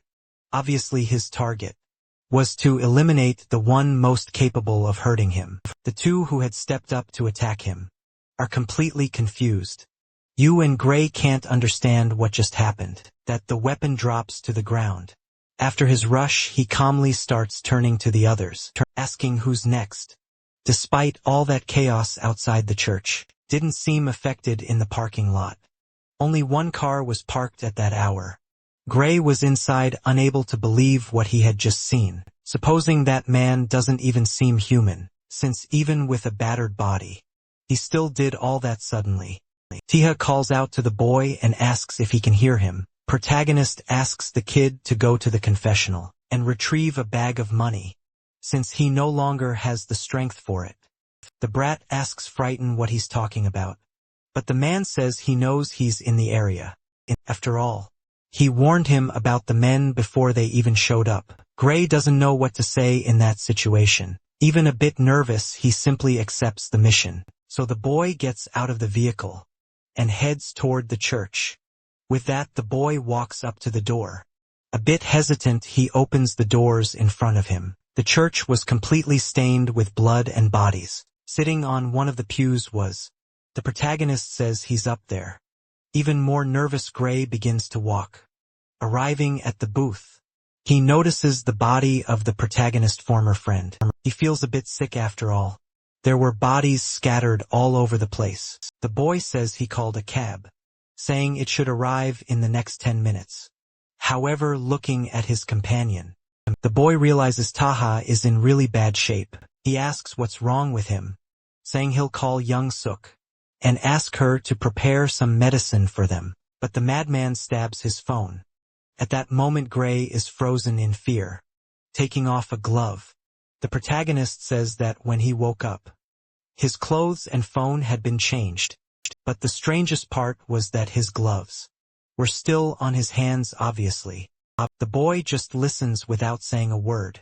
On Tanya's hand, the mark of the Salerno family was drawn. Looking at the boy, the man claims he knows who he's dealing with. Ray just nods his head, saying his name, his father's name, and the fact that he's the grandson of the late president of the Chinghu Group, is the only Asian member of the Italian Salerno Mafia, around 20 to 30 years old, with a bounty of 5.5 billion on his head. The boy insists he wasn't plotting against anyone, saying not even the lady knows, claiming he just needs his help. Asks if that amount is worth more than the risk of losing his life or earning the reward for his head. Gray tries to say that the reason he and his adoptive mother live in hiding is because of the Chingu, but the protagonist cuts him off, assuring him that the smartest choice would have been to turn him over to Chi and Gu instead of going through all of this. Recalling the conversation they had earlier, when the kid said he wanted to win a prize by becoming the youngest broker, noticing that the reason his career was stagnant, despite being capable of more, and even getting involved in the field, something nobody in the business does, is due to his lack of experience. That's why top informants are usually older. With that, he asks if Gray wants to step into a much bigger arena. A little later, in a large modern building, two people were walking down the hallway, while one of them told the other to only answer what was asked directly. Women gets upset and assures he would never say anything that could put Ojang at a disadvantage. His companion says people from the gang aren't exactly known for being well-spoken. Even irritated, the guy can't deny it. The two enter, as the man apologizes for making that person wait, stating he'll fulfill a favor, but also wants them to work together afterward. He says Gray will be risking his life and won't have an easy death. If he's caught, however, he could become the best if they work together. The protagonist says that's a promise. After all, he will crush Chien-gu once and for all. The leader of Ojang admits he didn't expect them to call so soon. After all, they understand that Chong must be busy with the funeral of his relatives. They'd affirmed they wouldn't have gone anywhere before getting in touch, but the man raises his hand, signaling them to stay quiet. They both are afraid of what might happen. The strange man makes a little hand gesture, asking for silence, that he begins to nod his head affirmatively. A kind of speaker starts playing music. He raises his clenched fist, making a sort of resistance pose. The two members of the Ojuan gang don't understand what it means. Still, someone starts clapping. The guy accompanying Human says, "It's a shame." They arrived just as the performance was ending. Shang asks if he knows that piece. The man says its exact name, but notes the composition seemed disjointed, assuming maybe it was due to his performance. That clearly doesn't please the lunatic. He orders his bodyguard to turn it off, while Diane uncovers her ears. The man says that was a 6th grade piano competition, assuming he never practiced again. Moreover, All the relatives who went to watch him that day are now dead. The man asks if they know what happened, assuring them that if they had known who was coming, they wouldn't have been so defenseless. However, Human insists he did warn them, advising they should have even cancelled the meeting, since the assassin wasn't just anyone. While saying it was Sean who didn't heed the warning, Sean cuts him off, telling him to put away that cigarette, claiming he was the one who knew best. This visibly angers him. Chong says it was a traditional emergency meeting of his family, something that couldn't be cancelled on a whim, claiming that's why he paid 200 million won, for him to deal with that man discreetly, without alerting the other members. The man rests his knee against a sort of cane, while touching his leg. He says that instead of handling the assassin, they suffered losses, and now he'll even need to use that. With that, the man says he can't help but wonder how Human is still alive, even though all the other guards died. Guy says he already explained, saying that assassin kills according to his own rules, and he didn't fall within them. With a smile, the lunatic says, maybe the rule of a terrorist is to avoid friendly fire. Obviously, this infuriates Human. He tells the guy to stop barking nonsense, asking if they really think he put the honor of his organization and parents at risk. Chung says, it must be nice to have parents to support you, dating that even if he wanted, he's already 6 feet under. Suddenly, the other Ojong member adjusts his glasses, preparing to step in. The man asks, who is responsible for handling the so-called terrorist? Guy assures it shouldn't even be questioned. It was Mr. Junsu. The girl once again looks at the old man with suspicion. Queen's partner asks the bodyguard directly. The man obviously confirms immediately. However, even he seems a bit suspicious. He says he understands, and asks what Sean wants from them. The limited claims he doesn't care about money or anything like that. He just wants to make sure they stay quiet about the incident, and if anyone asks, woman has never seen the assassin before. The guy doesn't understand why Chi and Gu are trying to bury the matter. His companion lights a cigarette, asking if that's really all they want. Chung tries to make him put the cigarette out again, but Johnson touches his shoulder. Startled, the man looks at his bodyguard, who speaks in his place, and assures both that it will be enough. The Ozon representative says he needs some time to digest everything, asking if the bodyguard would also like a cigarette, but the man thanks him and says he's quit the habit. However, Chung slams the table, getting increasingly furious. He asks if they're not afraid. After all, he'll be the new president soon, questioning what that old worm is doing. The guy strings together insults, and tells that little shit to know his place. Standing up, he says that's what his boss would say, and that's why he's in that seat. Bidding farewell, the man addresses the bodyguard directly, saying they agreed to the terms. Throwing the cigarette butt on the floor, the man tells them to have an ashtray next time, and preferably a wet napkin too. With that, the three are left in the room in deafening silence. Chong stays quiet for a few seconds, not saying or doing anything. Huimin says he really is something else. After all, he dismantled all of Chingu's arrogance, using only his words, adjusting his glasses again. He says that's his role there, since apparently Chong doesn't understand how things work, claiming that the former president truly taught him nothing and deserved his fate for not dealing with that brat sooner. The guy is in disbelief, asking if he's really trying to say that calmly. The old man claims the incident was probably a coup, planned by Chinam to seize the presidency. The elevator opens and they resume walking, declaring it's essential that they find the assassin who attacked the Chingu group. Women tries to say the guy is dead, but his companion assures him that's not true. After all, Junsu is strong but never kills people. At the moment, he asked the old man that he confirmed his suspicions. The guy is even more amazed by all the twists. He declares it's unlikely the man was hired by Cheong, since Junsu lost many men. The assassin was merely used in the end. Hyman says that when he met him, the so-called terrorist said he hadn't been to Korea in a long time, asking if they should try to bring him to their side, maybe even managing to take Chingu down completely. However, the old man says that would be good.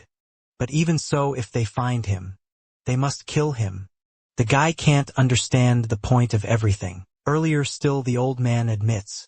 What irritates him is the fact that Chung called him, thinking Human isn't a match for the assassin. That's why next time they meet, he must show them who's boss. Japal admits he's not the biggest fan of Ojang, but still hates seeing one of his men get beaten. Back inside, while some ice cubes fall into a container, Jung Asu. There's one thing he's become very good at: thanking his father. He asks if either of them wants to guess. The room still had the broken coffee table, and both bodyguards remained motionless, pouring the whiskey into the glass. The man says he's great at picking up on subtle cues. He says that when that old man asked if Tao was really dead, the room felt like everyone was holding their breath, sitting back on the couch. Chung says his bodyguard assured him he had finished off his cousin. However, Taiga jumped and injured his leg. Besides that, his body hasn't been found to this day. Bringing the glass close to his lips, he pauses for a moment with a terrifying gaze. The man questions if Taiga is still alive. Once you ask if, the guy is suggesting that he let the former young master escape, the old man says.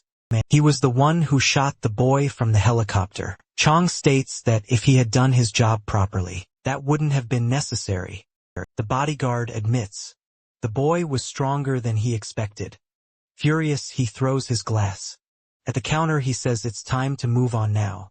As he leaves, the guy says his priority is the council meeting, claiming he needs to win their votes in order to join the committee. The psychopath says that whether Tahat is alive or not, the old man cannot betray him, asking President Junsu if he's not right. The old man assures that he never goes back on his promises. Head to the rooftop toward the helicopter. Yaman was already waiting for them.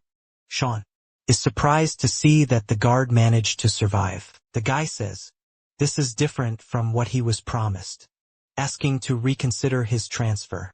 He claims to have served the Qinghu family for a long time, so he shouldn't be reassigned to be just a director's bodyguard. Annoyed, he says if he had known this would happen, he would never have betrayed his former boss. The lunatic approaches and asks who told the guard he could get his ass kicked before doing anything. Young man looks at Dan as he simply lowers his head. His boss tells him to be grateful. He wasn't discarded after his terrible contributions. Even so, he yells out, calling for Junsu. The old man tells him to stay calm for now, saying he will contact him later. With that, helicopter starts to lift off. Young man just watches them. Somewhere in a less developed area of the city stood Miss Yang Suk's restaurant.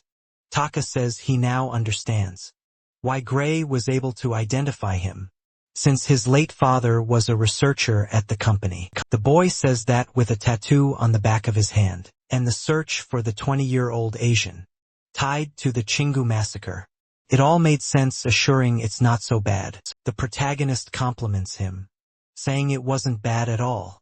His adoptive mother says it looks like he has a lot of free time. Yang Suk says that for someone from Shingu to come back for revenge, you must have plans, stating the boy shouldn't just be sitting around chatting, making Grace spit out his food. He asks if she would betray him just to keep him busy. At that moment, the psychopath mutters to himself that traitors must die. His friend tries to lighten the mood, but the woman says it's only fair. He says there's no way a killer who lived his life for the mafia can easily trust others. However, the protagonist says he was just handling some matters that would be more important. In case of emergencies, he asked the lady not to worry, saying that anyone hated by Chien, Gua or Ojang is not his enemy. So Taina goes back to eating calmly. They both realize the assassin is probably saying he could take care of them in the future, in case he's betrayed suddenly. So those thugs walk into the restaurant, complaining about the heat. One of them tells the woman to turn the AC on full blast, asking how she plans to pay her interest if the customers don't stay. Yang Suk says she paid everything, and asks why they're causing a scene again. She tells Taeyong to come back after lunch and a smoke, also sending Gray off to school. Boxer tells her to leave him alone, assuring that he won't do anything to the two. However, he seems confused and irritated about something. He says he's never seen that boy around there, questioning how someone could end up eating a place like that. On the other hand, the protagonist is surprised at the size of the radish. Kimchi furious. The guy asks if the brat is choking on the food or something. Standing up, Gray tells the lady he's heading to school. He heads toward the exit while glancing back. He remembers he asked his friend to promise something. Before listening to his requests, he tells Taha not to kill or do anything like that, begging him not to turn the neighbors against each other. The protagonist asks if the boy thinks he would go after people recklessly, but Gray says that's exactly what he did. Returning to the subject, the guy asks what his request is. His friend reminds him that the 3rd district of Jiangsu is at a standoff between Xiangua and Ojan, when those disputes were really about to turn into chaos.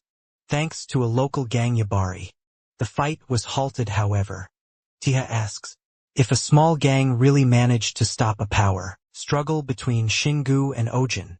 Gray reiterates that the safety of everyone was ensured by Yapuri. However, they are also buying buildings to create a housing cooperative, so they can negotiate in future cases. The protagonist notes that it seems he disagrees with that. He says that if an agreement with a solution would have been done already, stating that the mayor was elected with Ojang's support. Moreover, Yang Suk tried talking to the boss, but apparently she's not worth his time, asking Tiha to speak on her behalf.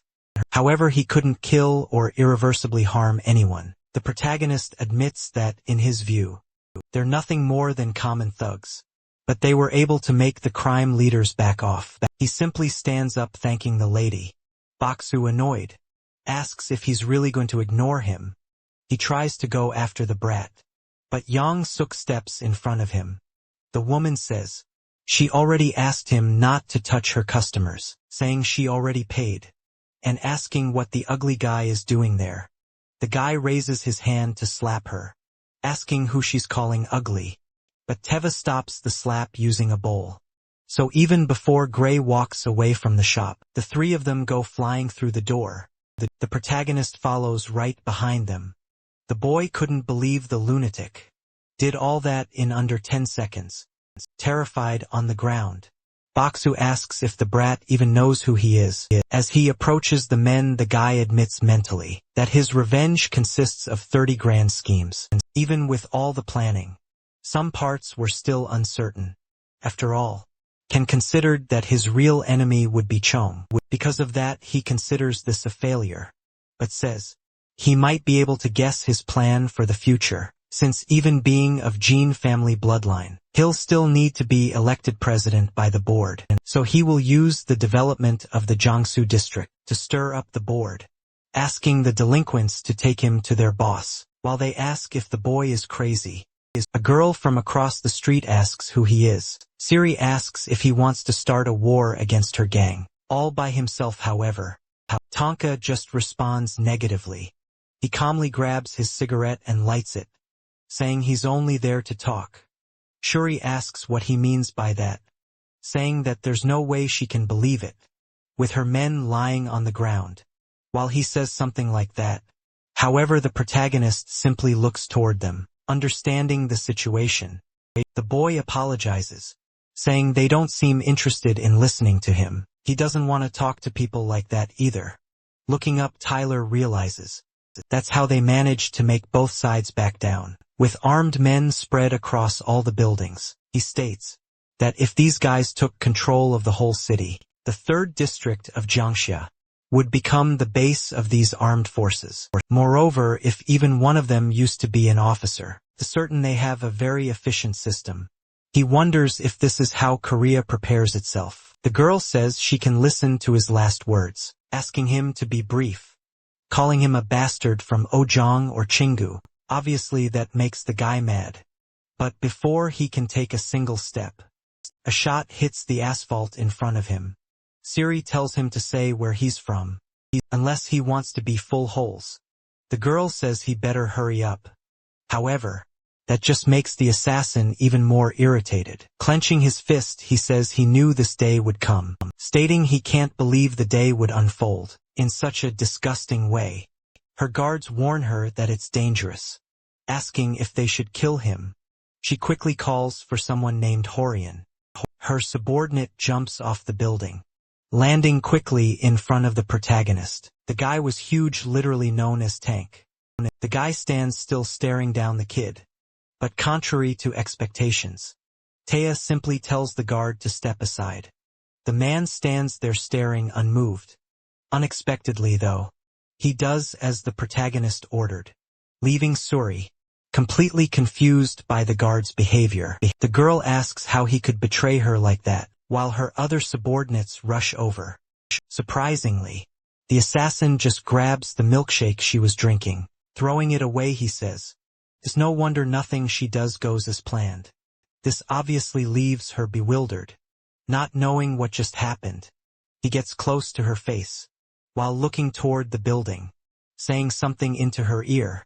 She's left confused and scared by how things are turning out. Walking away, the protagonist says that either way, they don't seem worth his time. The girl was still paralyzed, while her men asked if they shouldn't go after him. However, she calmly approaches Orion. The man admits he couldn't feel any kind of threat coming from the protagonist. The girl asks if that's why he let that lunatic get so close to her, stating her gang is really united. Smiling, the guy asks if she felt it too, claiming that even he was able to sense it, saying it's been a long time since the war, long enough to forget what it's like to see something real. Later, still at the ladies' restaurant, they were working to fit the door back into place. Gray asks his companion to hold it steady while he screws it in. They fix the restaurant's entrance. Both announce it's all done, saying the door now closes properly. While the answer asks if he's sure he fixed it right, Gray assures her he did, and begs her to give them some food. Of course she scolds Talha, saying if he breaks anything again, she'll kick him out of there. She was still scolding him since the door was expensive, but then Suri appears and breaks it again. Girl asks what's wrong with that door. Huging yang saok. The brat says she missed her and asks how she's doing, pulling the girl's cheeks. The woman asks when these delinquents will let her door see the morning light. Seeing that, the protagonist thinks to himself, the girl is completely different from how she was earlier that day. Once again, someone sets the door in place. Aside from fixing the door, Shirley says she heard Baksu laid a hand on the lady last time. Apologizing, she says she broke all his fingers to make sure he never does something like that again. However, the woman tells her to finish fixing the door and go eat, saying the girl is skin and bones. Great explains to the protagonist that during a war that happened there, Yangsik helped treat many members of Yaburi, also treating Suri's father for free several times, which is why they consider her their savior. Taeyong asks out loud how gang lackeys can treat someone who's considered their boss's savior so rudely. Obviously, the girl doesn't like hearing that. Looking at her, the protagonist says everyone calls her the boss, but the girl is just a symbolic figure. She jumps at him, wrapping several wires around him, focusing especially on his neck. Siri curses at him, saying she's been going easy from the start. But the brat doesn't seem grateful, confident. The girl asks him to repeat what he said. The protagonist realizes those wires aren't normal, noticing their tension is different. To her surprise, the guy claims she must know that better than he does, saying that among those men who were positioned inside the buildings, when he was there, some seemed to have their weapons aimed at a specific spot. Instead of targeting the intruder, they were aiming at their own boss, saying that while everything externally looks like a stalemate, she acts like nothing more than a puppet. controlled from within at the moment he approached her. The boy asked Suri to meet him at the ladies' restaurant, since there were too many spies there, asking who ordered them to buy the buildings there, wondering if it was Oh Jong. While the girl pulls the wire tighter, the protagonist claims there's only one last option, asking if it was Chien Gu. But the girl pulls the wire, visibly furious to her surprise. All the wires had snapped. With his dagger in hand, Tanya says he got his answer. Elsewhere in the city, in a luxurious house, a man was banging on a glass window, begging the director to save him, saying that even with the failed deal with Lebanon, he guarantees he'll raise twice the revenue in 2 months. On the other hand, the director was on the phone asking what happened. The spy says an intruder approached Suri earlier, claiming the boy might have noticed them, and asking how he should proceed. A cage begins to open with some feline inside. A hungry lion steps out, into the same yard where the man was desperate. The guy tells the animal to stay back, begging the director, frantically pleading for another chance. But as expected, the man does nothing, letting the guy be killed and devoured by the beast. In the photo he received, the protagonist's face was fully exposed, making the director find it interesting. Inkyu orders them to bring the brat to him alive. Taya says that apparently, the one behind the entire 3rd district was really Chingu. Furthermore, the reason the girl hasn't dealt with them is because she's being threatened. Suri starts complaining about who that guy is. After all, he cut through her wires like they were nothing, even though they're her best weapons. Made of Kevlar fiber, she indirectly questions who he is. Protagonist assures her he's simply the best person in the whole country, killing Chingu. That obviously leaves her even more confused. He claims that if Chingu is her problem, he supposes he can help her. Gray assures her that she can trust the protagonist. She's surprised when the old lady arrives. Yong-suk also tells Suri she can trust that guy. That shocks her even more, since the woman usually doesn't meddle in anything. With that, she gets off the table as she walks away. The girl says that if it were just a matter of killing a few people, everything would have already been solved. Irritated, she warns that this is her last warning, and tells Tae-ha to leave the district. She leaves, abandoning the three. At the restaurant later, the protagonist and the old lady are smoking outside. He thanks her for trying to help earlier, when she asked the girl to trust him if the matter involved dealing with Chi and Gu members. But Yong-suk just says it's the truth, complaining if there's anyone else capable of standing against them in this country.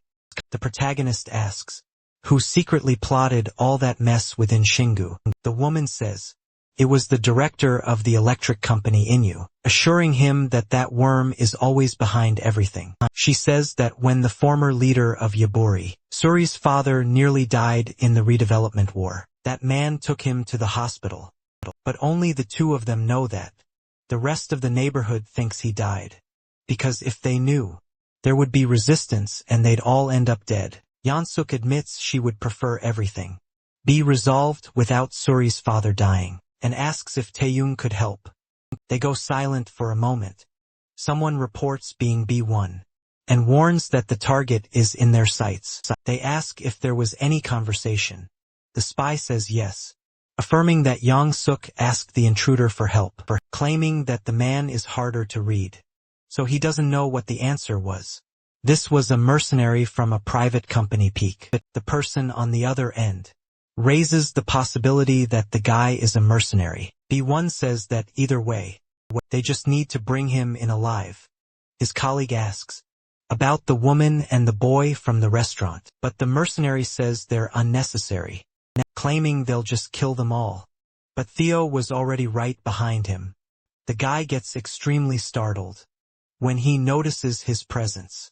The protagonist quickly hits his hand, preventing him from using his weapon, closing the distance between them fast. His colleague asks what happened. If B1 is okay, tells him to answer already, but the mercenary is still trying to pull out the knife that was stabbed into his hand.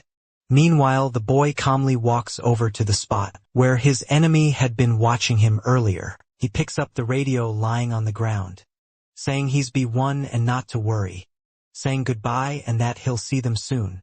Sometime later, the next day at the Chi and Wu's private hospital, a guy eats something while stating that he asked for all contracts to be completed, yesterday asking if Shuri took his words seriously. The girl says she's trying to convince everyone to sign the papers, saying that way they'll avoid problems later. Her father was breathing through machines, clearly struggling in you, says he truly doesn't see useless people as human beings, while stabbing something into the man's leg. The lunatic claims they're just chunks of meat. From his perspective, obviously. The girl is shocked and screams at him, still jabbing her father with the fork.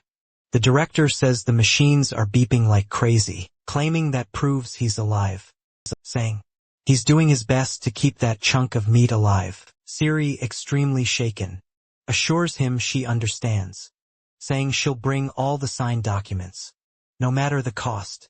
She trembles as she begs Inu to stop, saying she'll do exactly as he asked.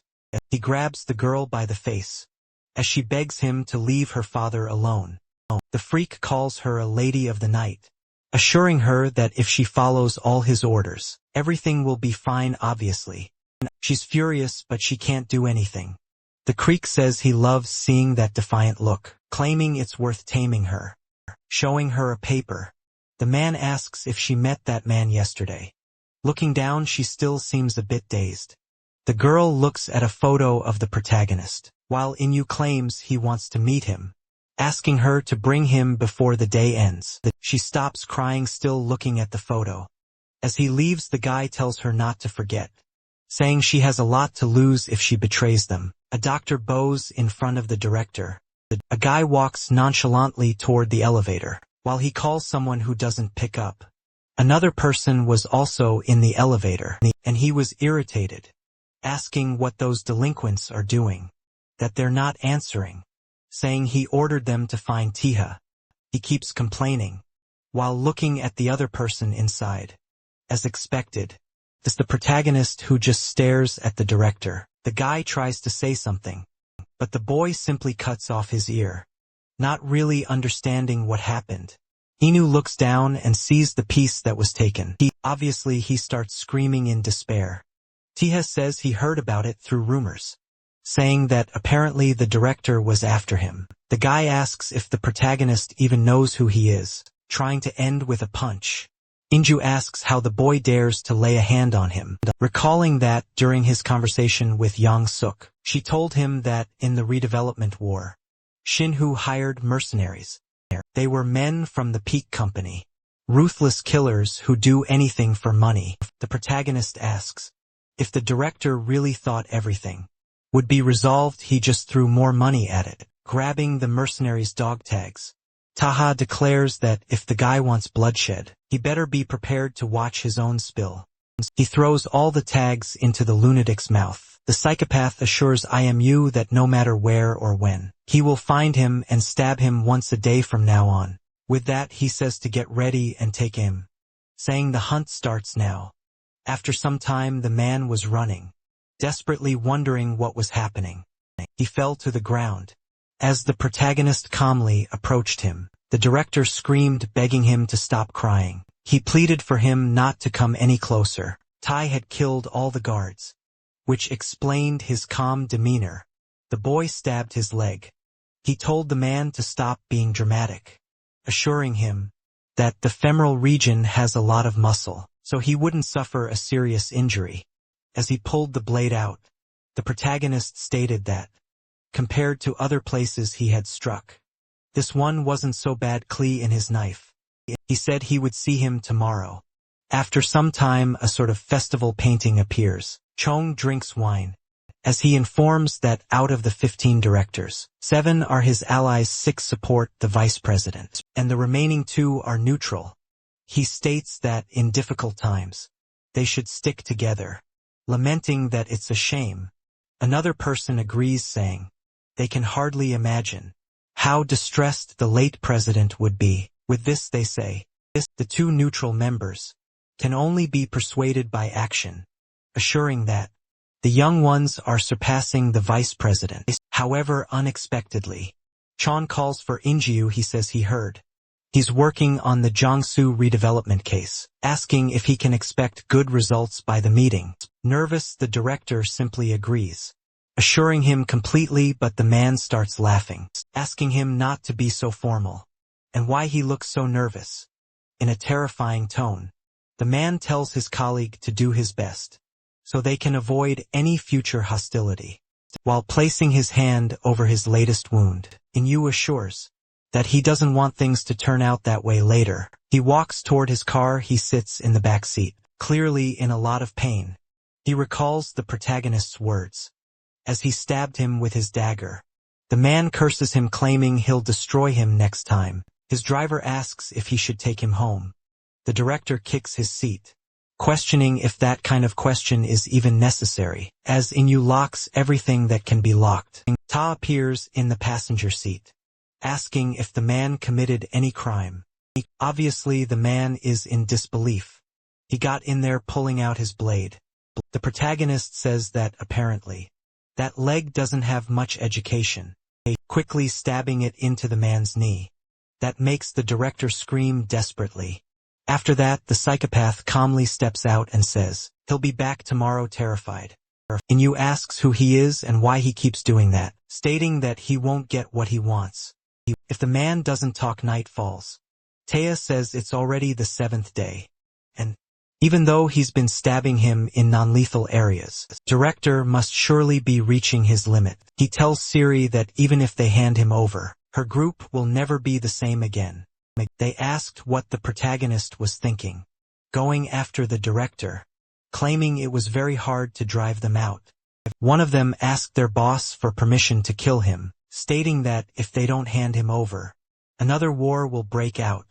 Siri questions why he did that, and why he came there to tell them. But Taka simply says there's error 307. He states that this error prevents people from fully using online banking. The error usually encountered by journalists. Additionally, the internet speed there is below 10K, as if everyone's grinding their teeth, waiting to be hacked. He asked her why that is. However, the two guards claim he doesn't understand anything, saying he's just an outsider. Even knowing that everything is because of Chingu, she still stands firm for their families. He says that if all she wants is to protect her family, they should have stayed out of the way, questioning why they didn't fight back. However, Shuri just lowers her head, unsure of what to say, leaving. Taiga says the director will try to deal with it on his own, since he can't trouble the council, and tells them to be ready. Horian asks what the boy gains from all of this. He claims he'll earn the title of director within Chingu later, in the same house where Inyu once released a lion to devour his subordinate. A man says it's a tragedy for both of them. The CEO of the mercenary company Peak says he never imagined the powerful director would be suffering such humiliation from an outsider, but Inyu tells the man to shut up, claiming he's not tolerating it because he likes it. While smoking, he curses the protagonist, saying that if it weren't for the council meeting, this would have already been resolved in sick. Asked why he doesn't just bring that up, but the man vehemently denies that possibility. He assures that they symbolically call that meeting as such, claiming it can completely reorganize. Chingu says that he's always maintained a friendship with Chung, and that once he's finally appointed, he'll have a kind of guy by his side. He tells him it's best he gives it his all too, since if the project fails, the guy will also be punished for associating with him. With that, Insik says that Psycho managed to handle his men, so he did a background check on his own. He asked if Ingu was heard of the Salernos from Italy. The man admits he has no idea, asking if it's some kind of mafia. The CEO confirms, claiming they're insane. He says the boy is one of them, going by the name Vendetta, the best executioner. The only thing known is that he's Asian. He states that since he's a senior director at Shinbu, he must have a lot of money. Insik then asks how much he'll need.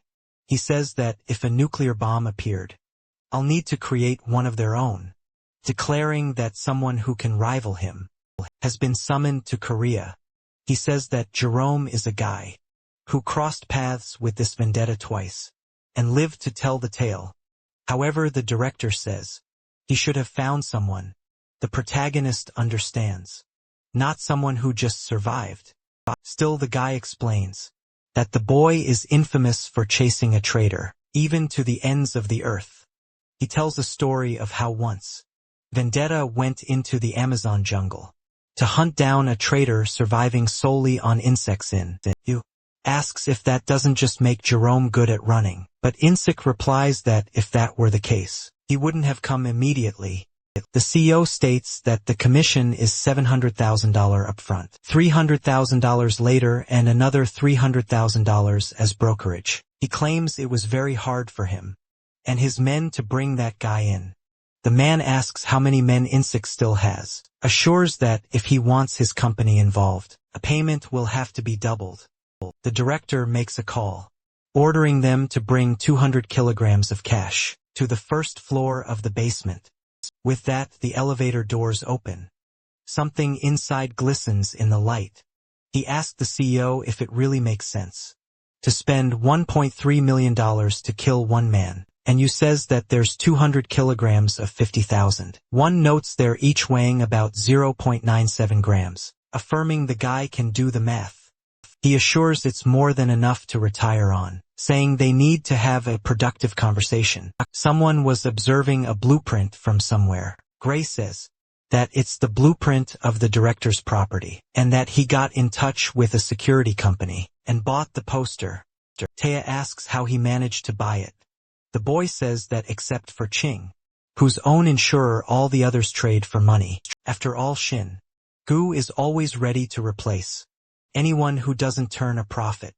In other words, their employees have no loyalty. Hearing that, the protagonist says his grandfather would rise from the grave if he heard such a thing. The boy explains that most of Inu's schedule is sent from headquarters, so it's risky. The best time is 10 p.m. However, they realize they don't have the blueprint of the first basement floor. Gray says he's sure one exists, since there are stairs and elevators, but supposes that the blueprint might be with the director himself. He notices that the phrase "B1 crook" appears several times, and based on his studies, it's some kind of cement used in construction, since it's highly resistant to moisture, chemicals, and weather.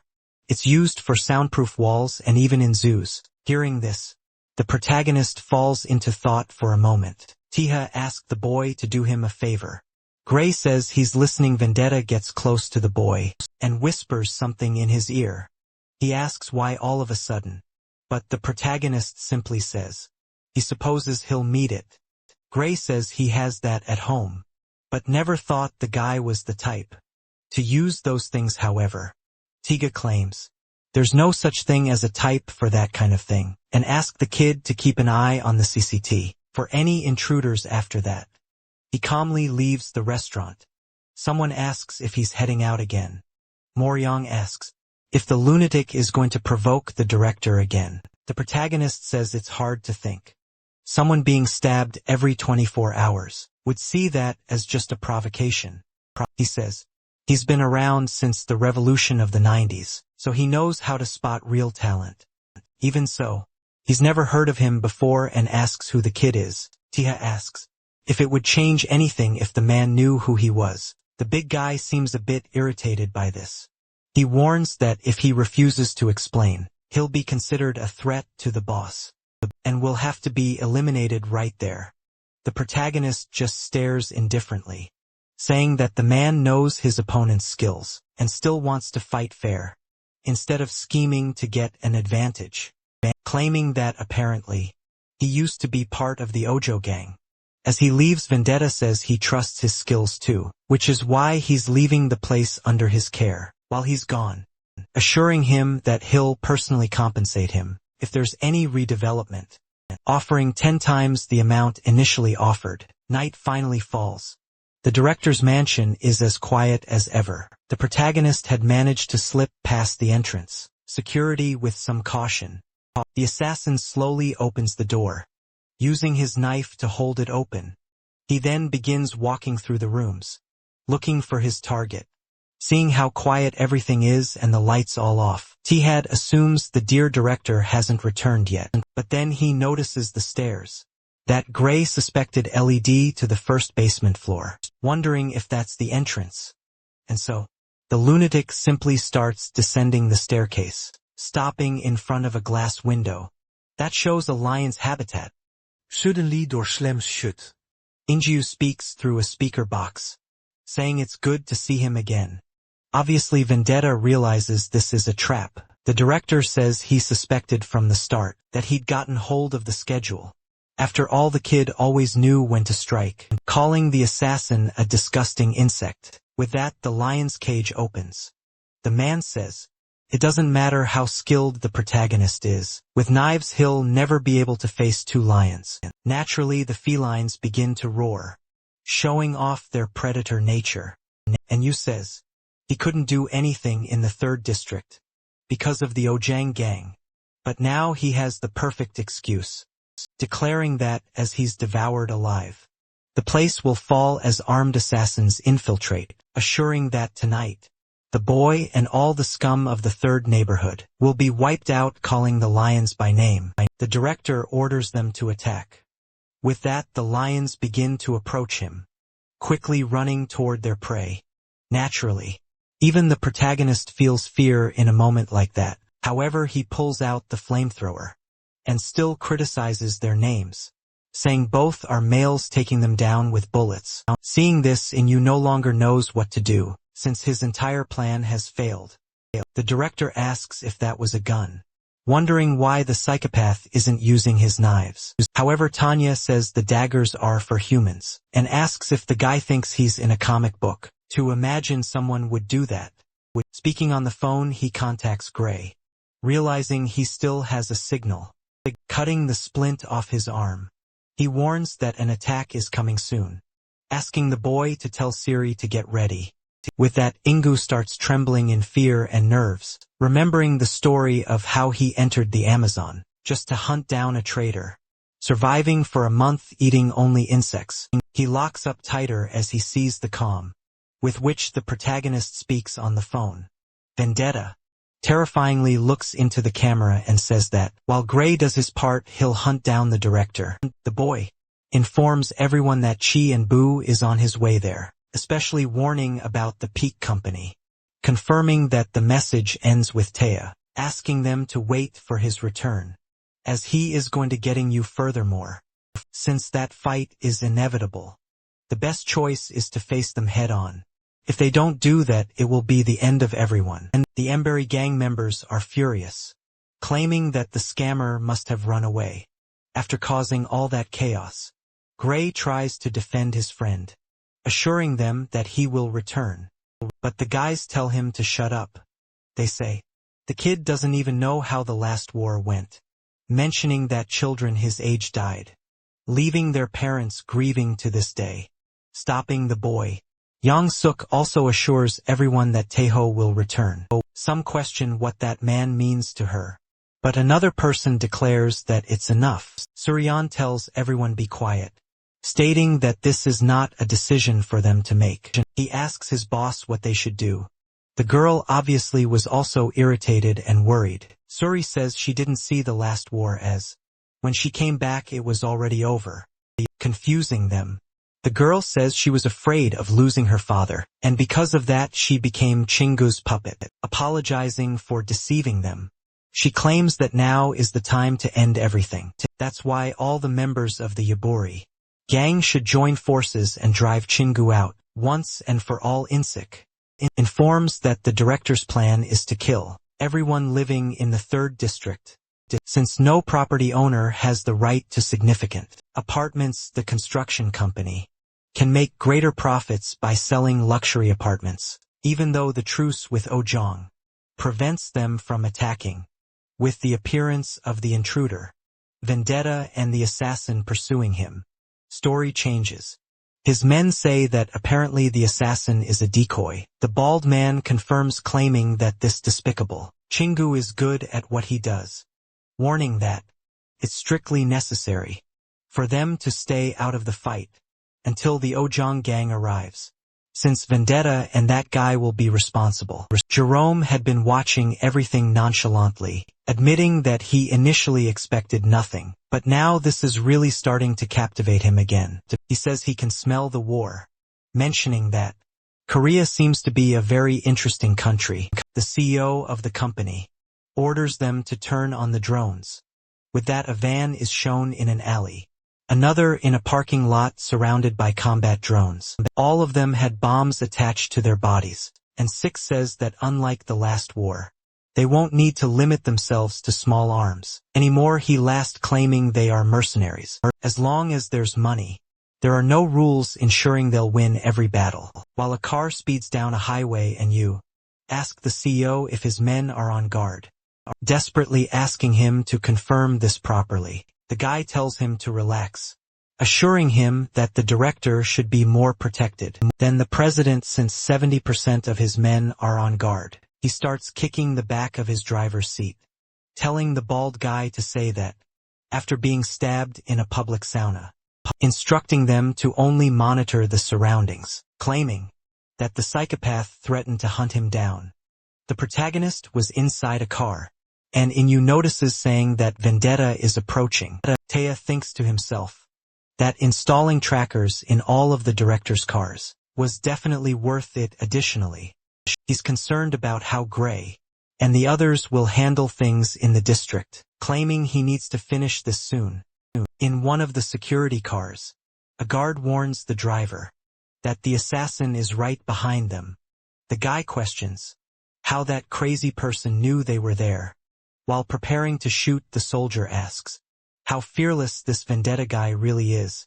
With that, he sprays the windshield with bullets, aiming at the driver somehow. The protagonist manages to survive without getting hit. However, his car seems to lose control. The security guard warns the others that the black sedan behind them is the target. A bus aligns with Taya's vehicle. He's surprised to see that, while they order everyone to stay alert, several soldiers prepare their rifles through the window, stating they won't give him a chance to catch his breath. However, the protagonist quickly slams the brakes and throws himself into the barrier. He breaks one of the doors, while simultaneously jumping out of the car, using it as a sort of skateboard on the asphalt. Obviously, his car flips ahead.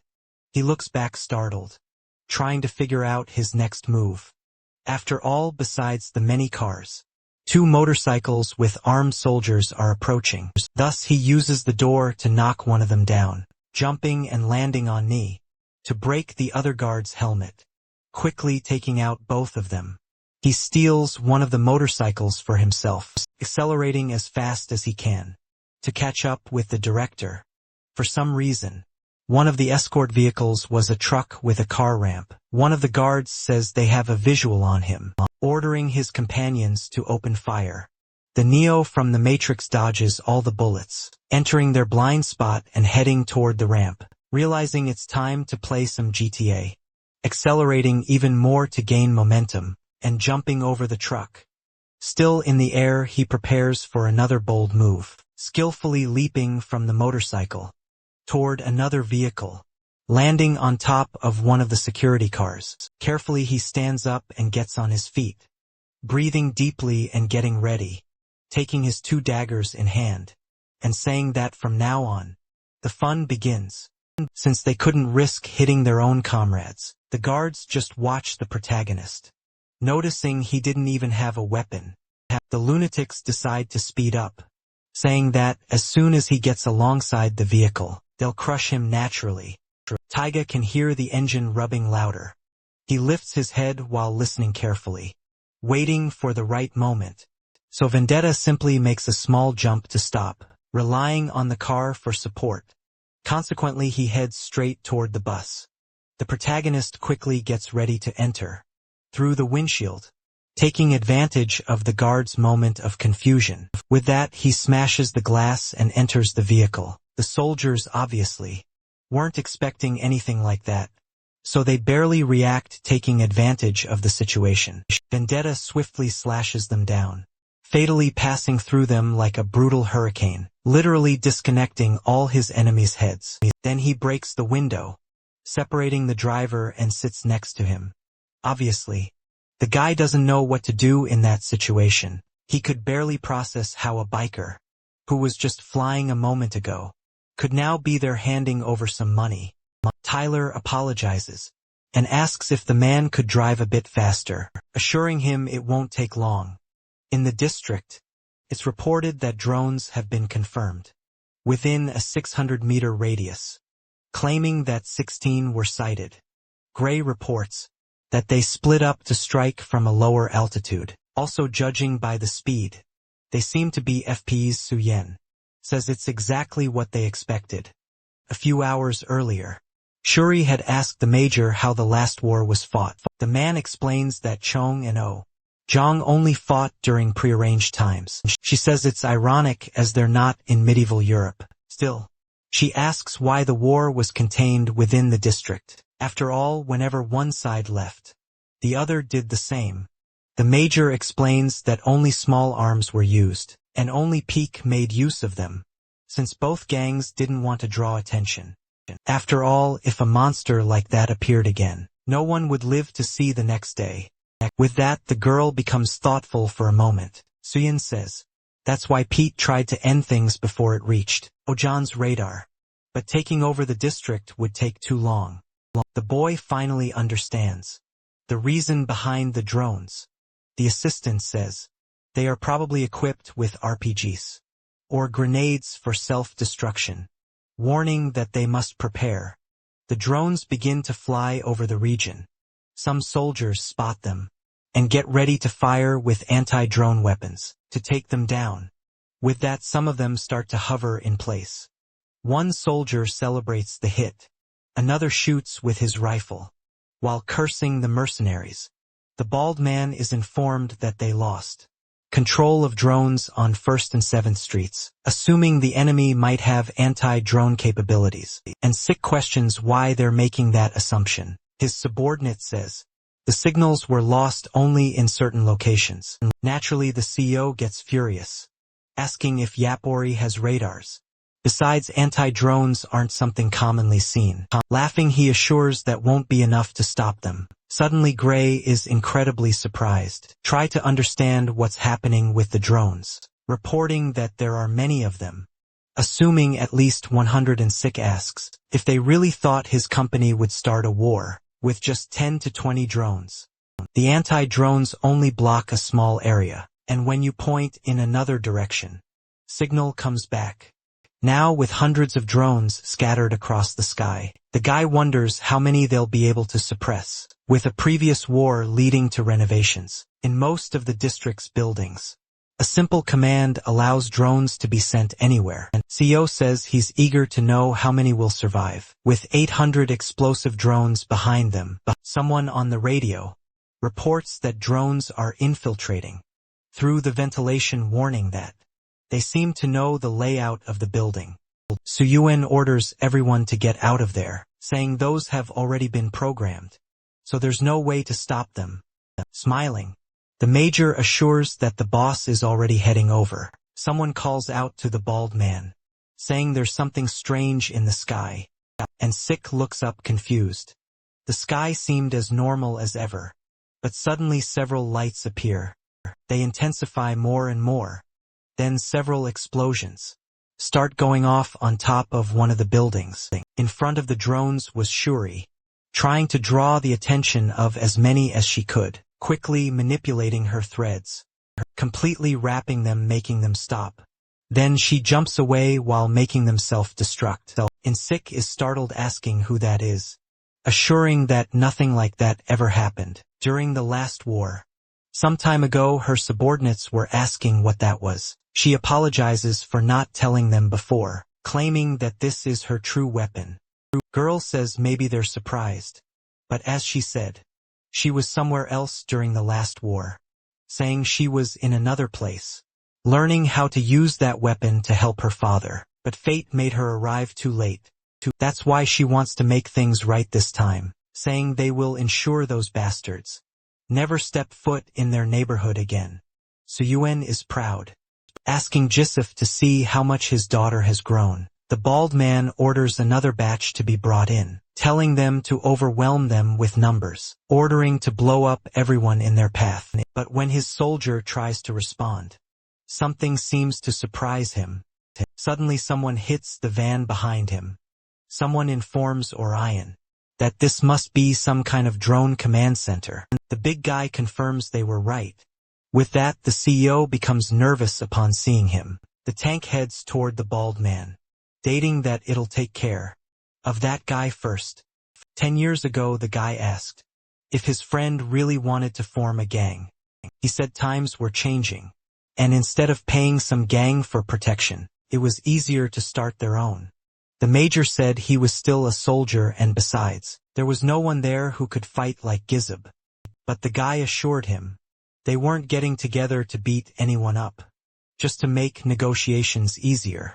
With a smile, he asked his friend what he thought of the name Yaburi. Back to the present, the mercenaries were wondering how Horion had found that place.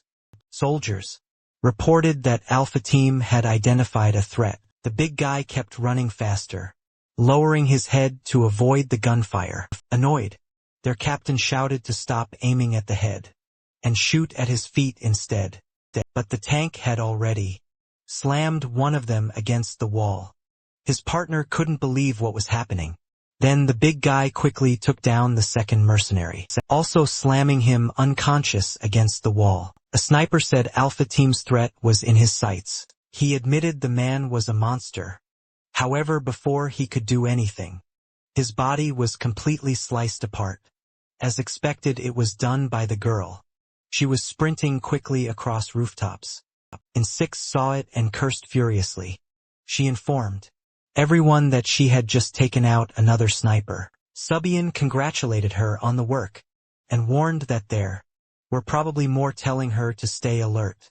Besides, they didn't even know she existed, so the snipers were likely positioned in places with a clear view downward, and the location where the snipers were grouped was probably the same place the drones were stationed. Gray said he had found a possible location.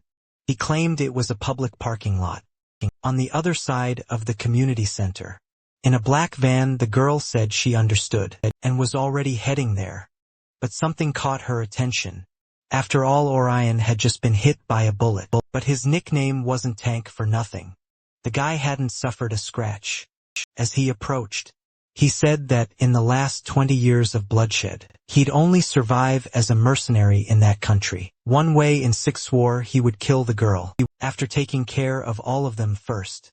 Tearing off his coat, the man revealed his robotic arm, saying he would finish the bald guy right there. Elsewhere, a car crashed onto a viaduct. Luckily, it didn't flip over when hit the road below. The director was on his knees in front of the protagonist, calling him crazy, asking what Vendetta wanted with him and why he was doing all this. However, the man replied he had already said he planned to stab him once a day, and he drove the knife into the man's shoulder. And you asked if Tejo was insane to be doing something like this over such a petty reason. The protagonist pulled out his phone, saying it would be too much trouble to track him down if he went abroad, so he was taking him to the district. But the director insisted it was already too late. He assured him that by now, there was nothing left on those streets. He declared that he had ordered his men to exterminate everyone, including children and the elderly, demanding them not to discriminate. He said he had spent more than 100 billion. One asking if the kid had any idea what that meant, saying they were supposed to destroy everything within an hour using bombs, missiles, or whatever they found necessary. The protagonist said he'd heard many people died in the last war just for getting caught between the two gangs, claiming that it seemed the guy still didn't understand why he was only coming after him. Stated that no one is deadlier than someone who has lost their family, because people like that have nothing left to lose, so they risk everything without fear. However, there is a group of people even stronger than them, those who have a family to protect. Then the director remembered that day in the hospital. Tegan said he was sure the man had also seen the eyes of someone who would do anything to protect their family, with a pain that tears through their lungs, a fury that destroys their hearts, all trapped in shallow breaths that promise vengeance. People like that are strong, and one of the ones who made them that way was none other than the director himself. So the protagonist told him to shut up and follow him, silently, but Inju asked if the kid really thought things like family and revenge were stronger than money. Back to Horyong's fight, the mercenary admitted he'd never imagined the guy was an EXO. John, this 16th in command of the gang during the last war. Dodging bullets, the big guy said that was in the past, swinging his axe. Insik told his opponent not to belittle himself, stating everyone knows what that ranking means. Anyone within the top 20 in Ojang is considered one of the strongest in the nation. Suddenly series threads appeared mid-battle. The girl quickly managed to wrap the bald man, completely cursing the girl. The man wondered what kind of thread it was that he couldn't even cut. She said his name, claiming she heard he was the one who killed the most in his entire city. Cursing him, Shuri vowed to take his head, to ease the sorrow in the hearts of those who remained. With that, Horian leaped toward him to deliver the final blow. Seo tried to plead for them to wait, but to his luck, Jerome appeared and rescued him from there. This obviously surprised the big guy. Not much differently, Sherry also didn't understand what had just happened. The man said that because he had chosen toys, like drones, to win, that was the reason. The bald guy ended up in that situation. Grabbing a crowbar, the assassin asked if he was wrong. Looking directly at the two, the guy states that he's going to begin. Still confused, the girl wonders if the man is a new enemy, noticing that even though Insik was completely entangled in his wires, that lunatic pulled him out as if it were nothing. The leader of the mercenaries asks what the lunatic was doing to show up so late. However, Jerome simply says that their base is 350 meters to the northwest, on the 4th floor of a ruined building, ordering the bald guy to go there. Before he can finish his sentence, Orion shoves the assassin against the wall. However, the tank seems surprised by something. After all, the guy is laughing, while saying he'll stay there and have a little fun. And Six screams over the radio in desperation, ordering them to get all the drones in the air. His subordinate objects arguing they don't even know where the enemy's control center is. Nevertheless, the leader says it doesn't matter, since his best man is already there. He orders them to kill everyone, while Jerome keeps the guy busy. Siri approaches the guy, saying he can't do something like that. This distracts the big guy for a moment, creating an opening for the assassin to land a kick and throw him far away. Obviously, Orion struggles to stop himself, annoyed. He admits he didn't expect the guy to be able to throw 120 kilograms so far, noticing from his form that's not even his full strength. The big guy acknowledges that this man is truly promising. The girl calls out to her friend, but he asks his boss not to worry, stating that he'll take care of things there. The girl says she'll handle the drones, asking him to take the man down and bring him to the base. She says it's an order, telling the guy to finish things there in the next 5 minutes, because if the peaks arrive first, it's over. However, Orion becomes extremely frightened by something. After all, Jerome appears next to the girl, asking if she's already leaving. He asked her to stay a little longer, claiming it'll be more fun that way. However, the big guy appears ready to punch him, landing a strong blow on the assassin, sending him flying. The guy once again asks her to leave it to him, assuring her that he'll catch up soon. The girl simply nods with that. She starts running as fast as she can. Horian mentally admits that if she had hesitated, he would have cursed at her until she left. He's surprised that she's not losing her composure, even though it's her first war, stating it must be in her blood. But Jerome starts laughing, asking if this isn't a surprise, admitting that if he takes a few more punches like that, he might actually die. The big guy complains about how he survived a direct hit to the chest, asking where the guy came from. His opponent says he's from the Philippines, explaining that he learned Korean out of sheer interest, and asks how this pronunciation is. They stand face to face staring at each other. Jerome admits that his life has been boring lately, saying he misses fights and things like that. He introduces himself and says, the two of them will have a lot of fun with that. The lunatic punches Worion in the face. As expected, he strikes back.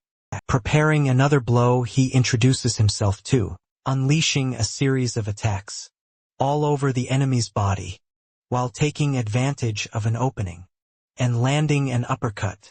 The assassin declares that he loves this. Naturally, a hit like that leaves Horion dazed. Before he can regain his senses, the psychopath lands another one. Still taking hits, the big guy remembers someone who discovered his identity, recalling the protagonist, stating that he trusted his abilities and would leave everything to him while he was gone. While punching his fist, he wonders why that man would trust his abilities, remembering that during the First District War, he was the leader of the main squad of the Ojang gang when it was still new, and that Jiza was the head of Yaburi, a close friend, who worked with him for the gang before retiring. Back then he asked his friend to trust him, assuring him he would make sure everyone moved into an apartment with a great view. However, Suri's father argues that most people there are elderly, so they can't wait 10 years just to live there again. He says he'll fight, and if he dies along the way, at least he'll know he tried to do something. But before anything else, he asked a favor, saying that if he dies, he'll leave whatever comes next in his hands. Even badly injured Orion gets up once more, yelling as he tries to land a hit on the opponent. But Jerome manages to dodge and counterattack, while the big guy admits he joined the Ojang gang to find out what it meant to be strong. However, the truth he found only brought him to despair, a world full of talents that rose above him, like mountains impossible to overcome. Upon reaching the top 16, the man finally realized that was the limit of his abilities. However, the death of his friend illuminated something he hadn't known, admitting that what made him stronger wasn't the mountains, but the people he needed to protect. Jerome kept landing blows on him, but surprisingly Orion grabs the assassin's head, running while carrying him along with his body, stating that he's known as the tank for a reason, proclaiming that he's the one who paves the way, so others can follow. His enemy seems surprised by the halt turnaround. Smiling, the weirdo says that Fist is full of conviction, claiming he thought they were just having fun from the start. Peering behind him, the lunatic says that if the man is taking it seriously, I'll have to do the same, grabbing a crowbar. Jerome admits that it was fun, saying he'll make him pass on without pain. With that, Huang is completely paralyzed in shock. A large slash cuts through him horizontally, even slicing the wall in front of him, causing it to begin falling on top of him. Someone praises the man for all his work. Unexpectedly, Taeyong appears and cuts the wall, preventing it from falling on him. The protagonist asks Horion to let him take over from there, thanking him once again for all his work. With that, he turns his gaze to Jerome, staring at him.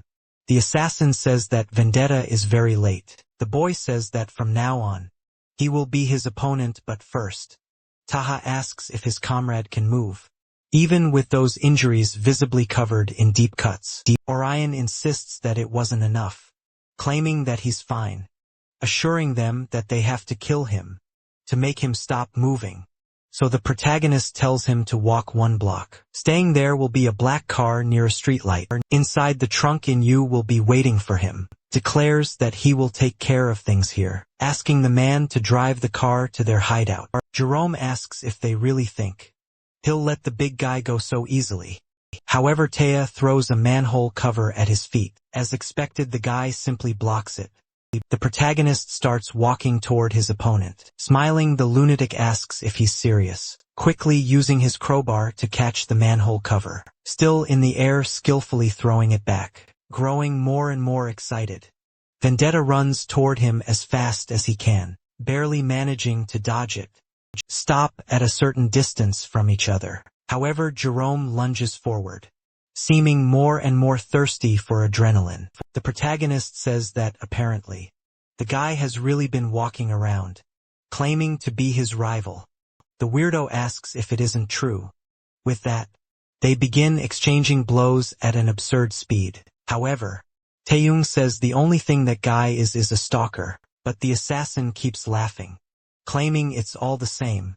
Several explosions erupt in the sky. Siri is taking down every drone she can. Tired, the girl admits there are too many drones around. Besides that, she can't waste too much time on this. Suddenly, a voice on the radio says that HQ is exchanging fire with the peaks, about 50 meters from the base. Gray says the situation is dangerous, but their position makes it hard for enemies to approach, telling them not to worry. He says that as soon as that man returns, the war will be over, so they just need to hold on until then. The girl, hearing those words, wonders if he might be talking about someone. In particular, then she hears the sound of a car. Inside the trunk was the director. Even incredibly injured, Warren had gone there to retrieve him. Obviously, the man was increasingly afraid of what fate had in store for him. The big guy grabs him by the face like a doll. He wonders if the way to end the war is to smash that worm's skull. Right then and there, however, if that man loses, Shuri won't be able to face Jerome alone. So he considers it might be better to ask the Ojan for help. With that, he starts squeezing Inyu face tighter and tighter, saying to himself that this is the one responsible for everything, and after his death, Peak and Jerome will have to retreat. However, Tiha and his opponent passed by above him, still fighting. The assassin was blocking the protagonist's blades. Both start clashing their weapons again. Face to face, staring each other down once more, they exchange another flurry of blows. Vendetta manages to land a kick to his enemy's stomach, sending him flying. The guy uses his chroma as leverage to stop getting up. He admits he was surprised to learn that his rival was in Korea, but says he might be starting to understand why he came here, destroying the air conditioner, where he'd driven the Clover's tip. He surprises the protagonist by saying that, for assassins like them, that place is a paradise. Try to hit him with it. Jerome asks if Venetta doesn't agree. Obviously, the boy has a hard time dodging the attack. As a last resort, Tya throws himself backward through an apartment. However, his opponent had already anticipated that, laughing maniacally as he tries to strike him again. Sabayan asks if Gray is sure everything will end when that man arrives. The boy says he's absolutely certain, making the major freak out, asking who he is and why they have so much faith in him. Gray asks if the advisor remembers that the news used to call the Chingu family royalty, informing him that the so-called terrorist was Taha. However, he asked the man to forget the words he just heard, saying that, in fact, he is not a terrorist who killed the royal family, because even though he left, that man is still part of that royal family, declaring that calling him the heir to the throne makes much more sense in his mind. Vendetta remembers the first time their paths crossed. They were both in England. I had the same target. Suddenly, a massive explosion shakes the tunnel walls. The protagonist and Jerome were fighting. The guy had fallen onto the train tracks. He supports himself with his crowbar. Looking down, he seems surprised, realizing that his legs had been completely shattered. Because of that, he couldn't move and a train was approaching. The guy even looks up hoping for some help from Taha. However, the boy does nothing, claiming he was sure he had killed him in that moment. But then sometime later, a cargo plane flies across the skies. Two people begin to fall from it. The protagonist says that once he was dealing with a traitor, trying to escape to Russia. That's when they crossed paths again, fighting in midair.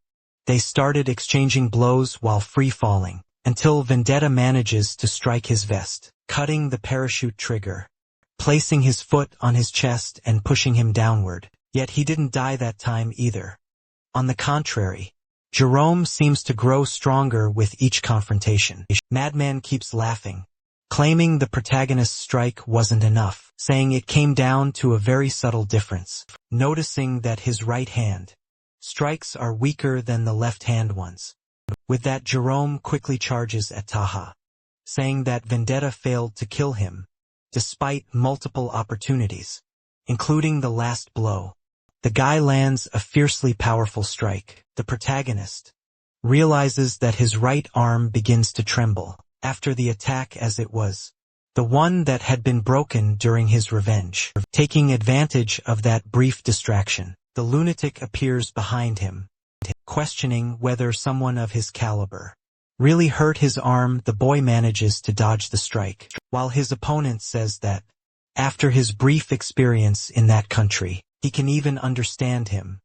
Jerome says it would be madness to assume that place isn't filled with great fighters after they created a lawless environment.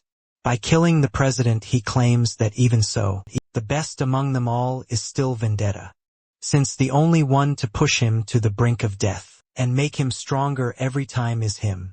The guy starts cutting the water tank, the tip of his crowbar, tearing a large gash into its structure, throwing that chunk at his opponent. Tya doesn't have time to react. The assassin jumps, preparing for the finishing blow, while exploiting his enemy's vulnerability, landing an incredibly powerful strike. Raising a cloud of smoke, he lands calmly on the ground. But to his surprise, the protagonist wasn't there. Wondering how the boy managed to escape that, he begins to tremble with rage, claiming he clearly saw him being hit. Realizing that he can vanish from sight easily, he blocks one of the daggers his opponent threw. Jerome declares that Vendetta has failed once again, and missed another chance. However, the protagonist cuts him off, assuring that this time he'll make sure it's over. As the blade finally hits the ground, Tao was already standing in front of his opponent. The guy couldn't understand what had just happened, asking if his rival had always been this fast. The assassin Vendetta delivers a slash that cuts everything around him in half. Taeyong says he's just like him, stating that he too ruth through death, finishing his rival right then and there.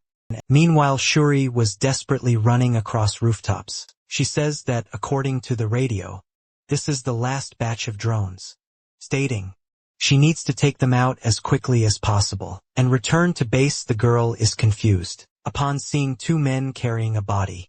One of them notices her presence frozen. She wonders if those are more enemies.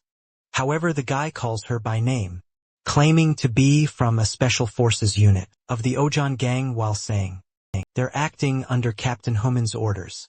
The man himself appears in front of the protagonist. He immediately warns that he received orders to kill him, asking Taha what he should do. The two stare at each other. After that unusual question, the protagonist remembers him, also wondering how he knew his location. Realizing that he's probably not one of Inu's men. Besides, if he wanted to kill him, the guy would have ambushed him, instead of revealing himself. The boy says he thought he was special, stating that apparently he's part of Ojang. Quinn asks if he wants a thank you, or something like that, claiming he should know they can't afford chaos there. I have says the guy probably didn't get the full story, but he assures him he wasn't the one who made the first move. Just as the two were about to start arguing in detail, the lunatic begins to rise like a zombie behind him. That obviously leaves both of them completely speechless. Barely able to talk, Drum admits that was pretty serious. Naturally, Vendetta picks up his other dagger. That was on the ground, however. The corpse manages to dodge. The madman pulls a grenade from his pocket. He throws it, saying he'll see his friend another time. The other two get flashbanged by the TR. Protagonist scans the area with his eye. Trying to locate him, he starts walking, wanting to go after the zombie. However, Huimin stops the boy, telling him to wait a minute, saying Ta should maintain order. Obviously, Vendetta is irritated by this, rendering his dagger. The protagonist claims the zombie was first in line. However, his opponent easily blocks the attack. Realizes that this guy predicted his move. K-Man admits he can't see him at that ridiculous speed. Still, It would be humiliating to be fooled by the Sing trick. Twice the captain says that from the looks of it, the boy isn't in fighting condition, questioning why he doesn't try being kind just once. He admits the guy always seems strong to him, but says he's someone promising, who hasn't reached his full potential yet. That would mean Human is someone capable of pushing things forward. Within the gang, both take distance from each other. The protagonist says he had already noticed, but considering his skills, his opponent doesn't seem to have blood on his hands. He asked if he's right, in assuming Human has never killed before.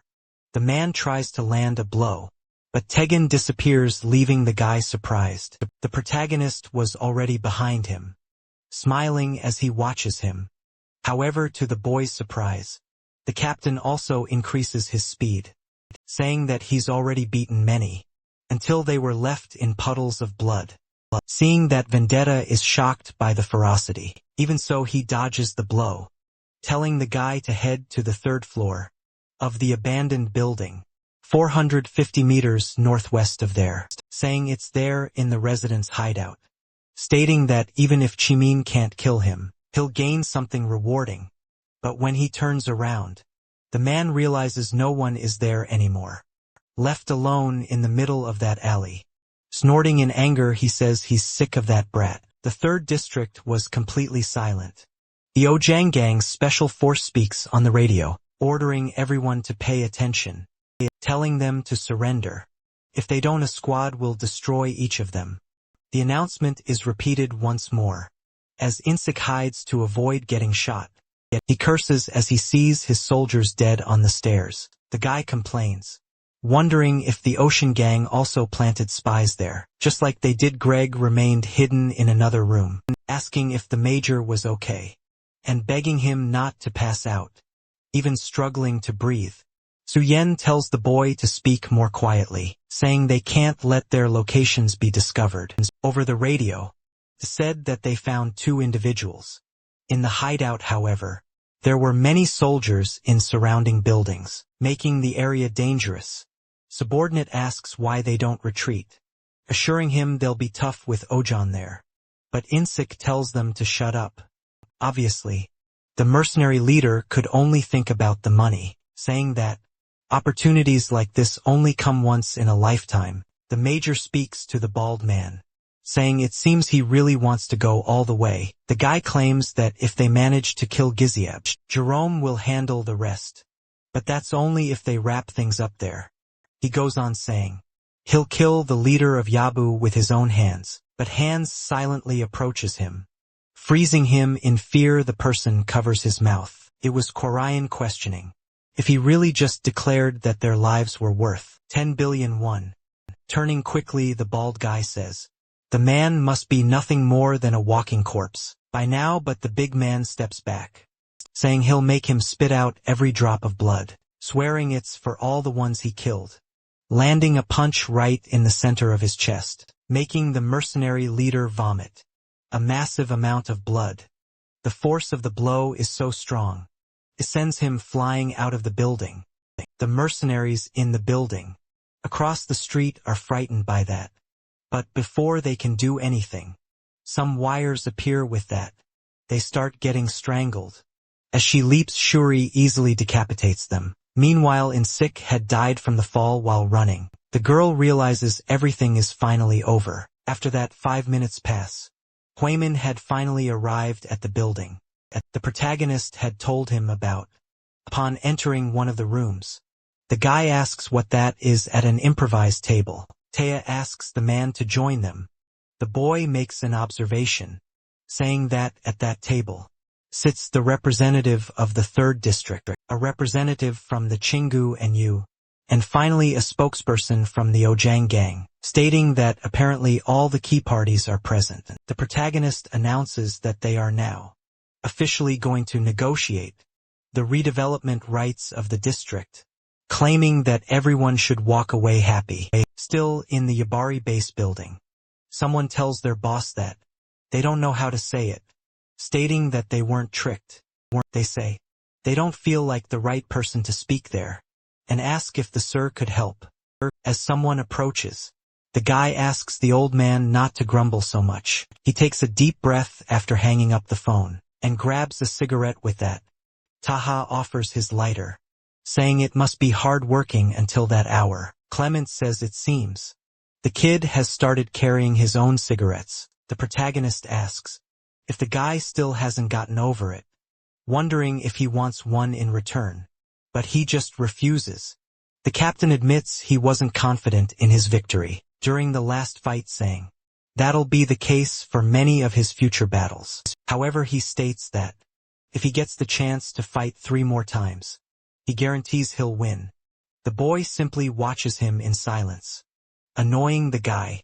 Vendetta says it's a shame he only has one life. With that, one of them finishes smoking their cigarette. As the protagonist walks away, woman asks how he can still be alive and well after facing Junsu. He says he won't tell him anything right there, declaring that like it or not, the guy will know everything the next time they meet. The captain smiles, saying the brat never gives straight answers, saying he wants to see if Taeyong will act that way with a man who's about to arrive.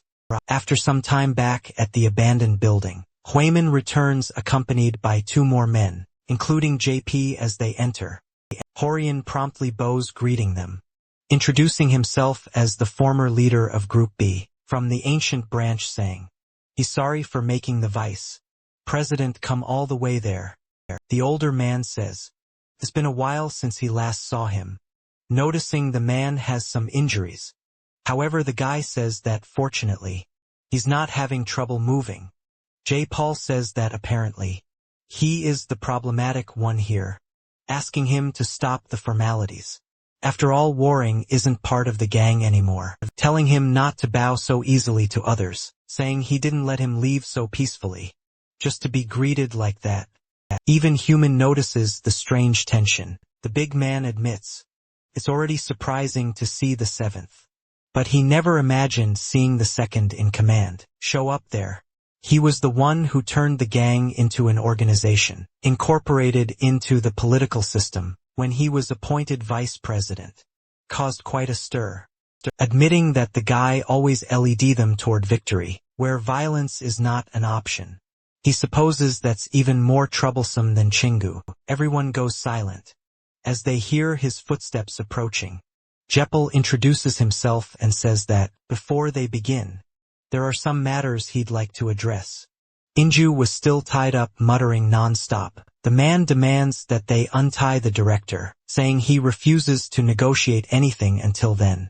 Unlike Sherry, who is furious, the protagonist simply says, that man is a criminal who violated the agreement. Tao was about to say something else, but the old man orders him to shut up. He claims the boy is an outsider, who shouldn't even be there, warning that one more word and he'll leave. So the boy has no choice but to remain silent. The man once again demands they release the director, while Human seems pleased with his superior stance. Since he couldn't speak, the boy just nods to the girl. She does as she was asked. J. Paul says there's a car waiting for him outside, ordering the guy to go first. Inju begins to leave, assuring them he'll repay his debt, telling everyone to wait, promising he'll make sure their deaths are as painless as possible. Siri obviously was furious about all of it. The girl asks what the old man's problem is, saying he was going to be betrayed by the manager, and still did that. However, Jippel asks how the bitch expects him to believe everything they said.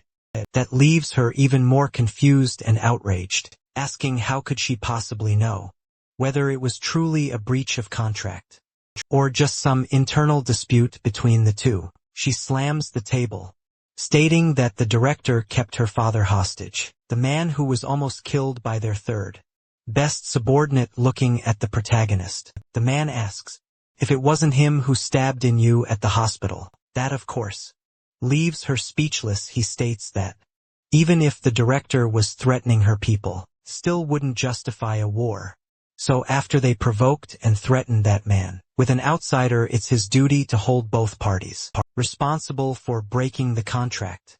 After that, Jeppel asks if they have any strong evidence to contradict him. Clearly the protagonist was dying to kill them, On the other hand, Sherry says that, in that case, they're no longer interested in negotiating with the Ojim gang. The man says that decision is no longer in the girls' hands, since they accepted the terms of the agreement, but violated them. The representative announces that within 24 hours, they will send a proposal, informing them that they'll have another 24 hours to respond. With that, the three of them leave normally. Siri kicks the table, extremely irritated. Trembling, the girl says she couldn't even say everything she wanted to, declaring that Paul never intended to negotiate from the start. Taina simply agrees with her. She also suspects that there's a spy among them, since the old man already knew everything before even arriving there. The girl looks at the protagonist, asking if at least everything is going according to plan. He says yes, praising her work. Meanwhile, the members of Ojang head toward the car. Surprisingly, the older man says that Human should go separately, claiming he doesn't offer careers to cowards who hide at the first sign of defeat. Obviously, the captain doesn't like that, saying he explained exactly what was going on, declaring that he's still young, and asks what was expected of him. However, Paul doesn't care and continues on his way. Yet someone intercepts her car. As expected, it was the protagonist. The car slowly approaches him, cracking the window open a bit. Jeffel asks what he wants. The boy says that, since both gangs are now part of a larger power structure, it's important they don't cross certain lines. Therefore, if they lose the director who was just released, and since Shirimu recently lost its president, they'll become more vulnerable, weakening the agreement between them, especially if the person and motive behind the disappearance remain a mystery, stating that, for someone who claimed he didn't need to negotiate with a stranger, now has excellent reasons to at least discuss this. At that moment, Jeppel remembers what was said in the meeting, recalling Horium. The man realizes that he wasn't waiting for him, but was waiting for the director's release. The old man admits that he expected the boy to come after him, but now that he realizes the kid isn't as foolish as he thought, he doesn't know what to think anymore. The old man completely changes his demeanor, saying there's a seat available, and asks if the boy would like to join him. However, the protagonist says they're not that familiar with each other, claiming they just need to settle things in a simple way. Jeffel assures him that he wouldn't set a trap this late in the game, saying he just knows a great cigar lounge. Saya says that only makes things worse, since he's extremely picky about his cigars. The man says he heard that he was away from Korea for a while, and asks where the protagonist has been living. The boy says he was in Italy. The old man says that, even though he's not too familiar with them, the place he's talking about also has cigars, trying to remember the name. Before the man can even finish his sentence, the guy gets in the car saying, "You should have mentioned that from the start." Jeppel is a bit surprised by the assassin's reaction. He notes that Seoul's speed limit is 31 miles per hour, but Tana tells him not to worry and just to hurry. After that, they arrive at the place. A white-haired man approaches them.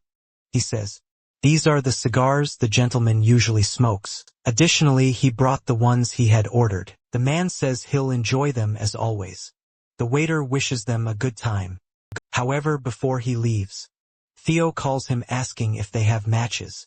The waiter says yes and asks if he should bring them. It was a high-end place, with incredibly expensive drinks.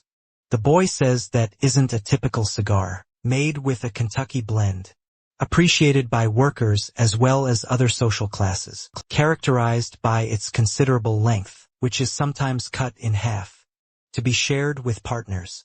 Handing a piece to Jeppel, he explains, that's why it was named the friendship cigar. A bit surprised, the man takes it, saying it takes about half an hour to an hour to smoke a whole cigar. Realizing Taeho only wants a 15-minute talk, that both remain silent for a moment. The old man admits that the cigar isn't bad. He also confesses that he doesn't care what happens to the 3rd district, as topics like that don't interest him. That's why he reveals the real reason he showed up. Their first human.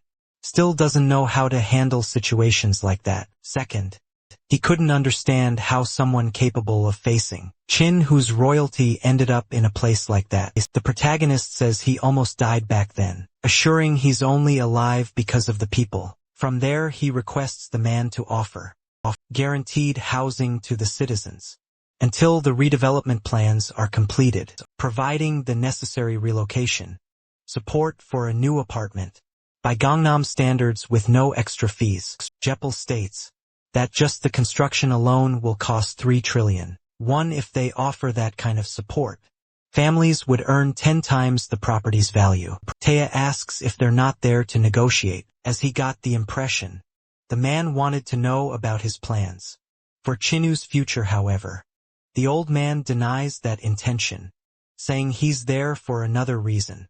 His true interest lies in the protagonist, knowledge of the committee, the largest conglomerate in South Korea, controlling advanced industries and entertainment businesses across the country. Chingu Corporation, the criminal organization behind the president's assassination, ranking members by Skill Ojang, the pseudo-religious group with the largest chamber, made up of all post-assassination presidents. Eternal Life Sect, the largest crime syndicate, composed of military elites and media moguls, rejected by Oshang, the Du-Bang Association. And finally, the committee's organizer, the Yen House of Changju since 1990. These 5 factions have overseen the country through the committee. The only thing they covet is balance. Perfect balance with power shared equally. Hearing this, Taya remains silent. A bit thoughtful, the protagonist says, "It seems they're afraid that Chong might disturb that balance." However, Jampel assures that's not it, and says the boy already knows the right answer. He asks if it was Chong who was responsible for his near-death experience. But the protagonist seems to hesitate for a moment, remembering when he faced Junsu, and the moment when the old man said, "It all ends here still." The boy claims it was Junsu. The man suddenly says Shin-gu got Junsu, claiming that's what was said. The moment they acknowledged his strength. A man of unknown origin, age and identity who became the president's bodyguard, saying Shin Hai's presidency shines thanks to his light. This man first emerged through a coup, and although he fears believing it, perhaps Junsu is using the organization to feed his ambitions. Dai asks what the man is looking for by telling him this. Leaning back, JP assures that he must know, declaring he's sure the boy knows what he really wants. The protagonist assumes that maybe this man wants him to kill Chung, and Junsu, standing up vendetta, thanks him for the cigar, warning that he'll take that as agreement. On the district matter, the old man says that if someone outside the committee learns about him, the rule says he must be eliminated. With that, he asks the protagonist not to try running, assuring him that he wants to maintain the connection they have. The boy stops walking, encouraging Jeppel to look to the future and observe the next Chingu Council meeting. Elsewhere, a fax arrives at an office. This was the 31st floor of Chingu Electronics. One of the employees asked who could send a fax there, calmly reading the message that had been sent, surprised at what was written. Meanwhile, in a forest-like area near a waterfall, someone was running barefoot over the ground. It was Pyoto, a board member, trying to hide with the same message in his hands, calling the vice president.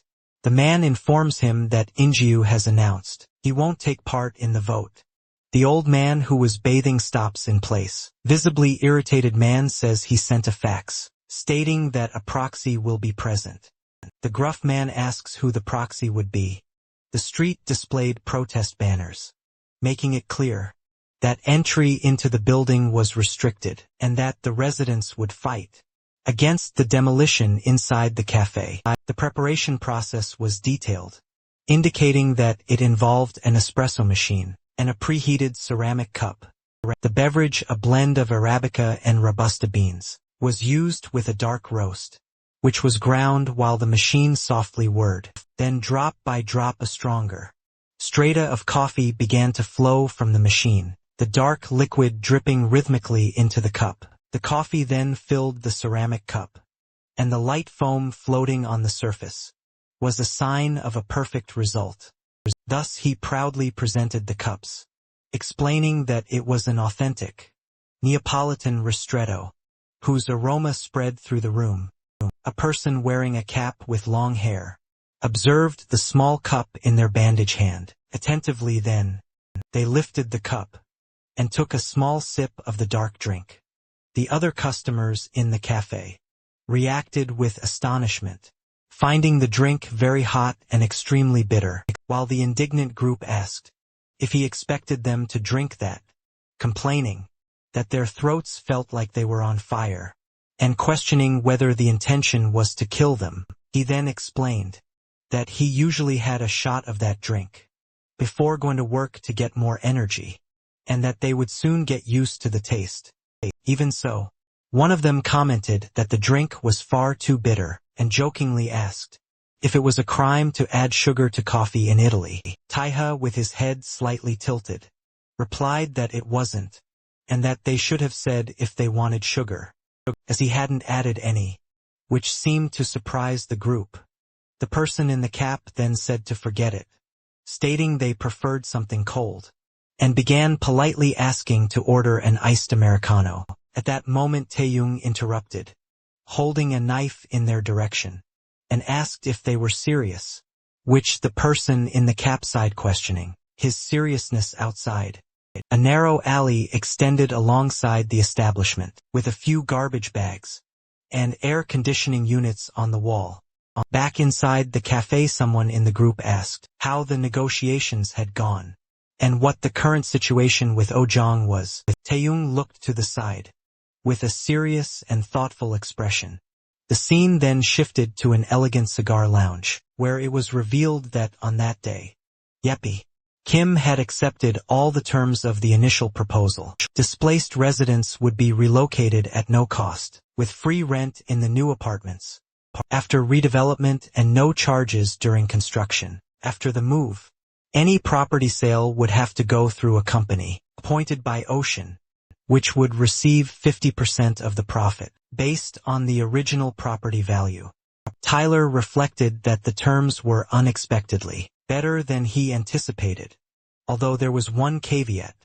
Back at the Café Suryeon, the second-generation leader of the Yaburi gang asked in surprise if he wanted her to step down from her position. Taeyong confirmed that this had been the final condition presented by Jae-pa Kim during the negotiation. In the lounge, Taeyong's expression remained serious as he processed the information from that earlier conversation.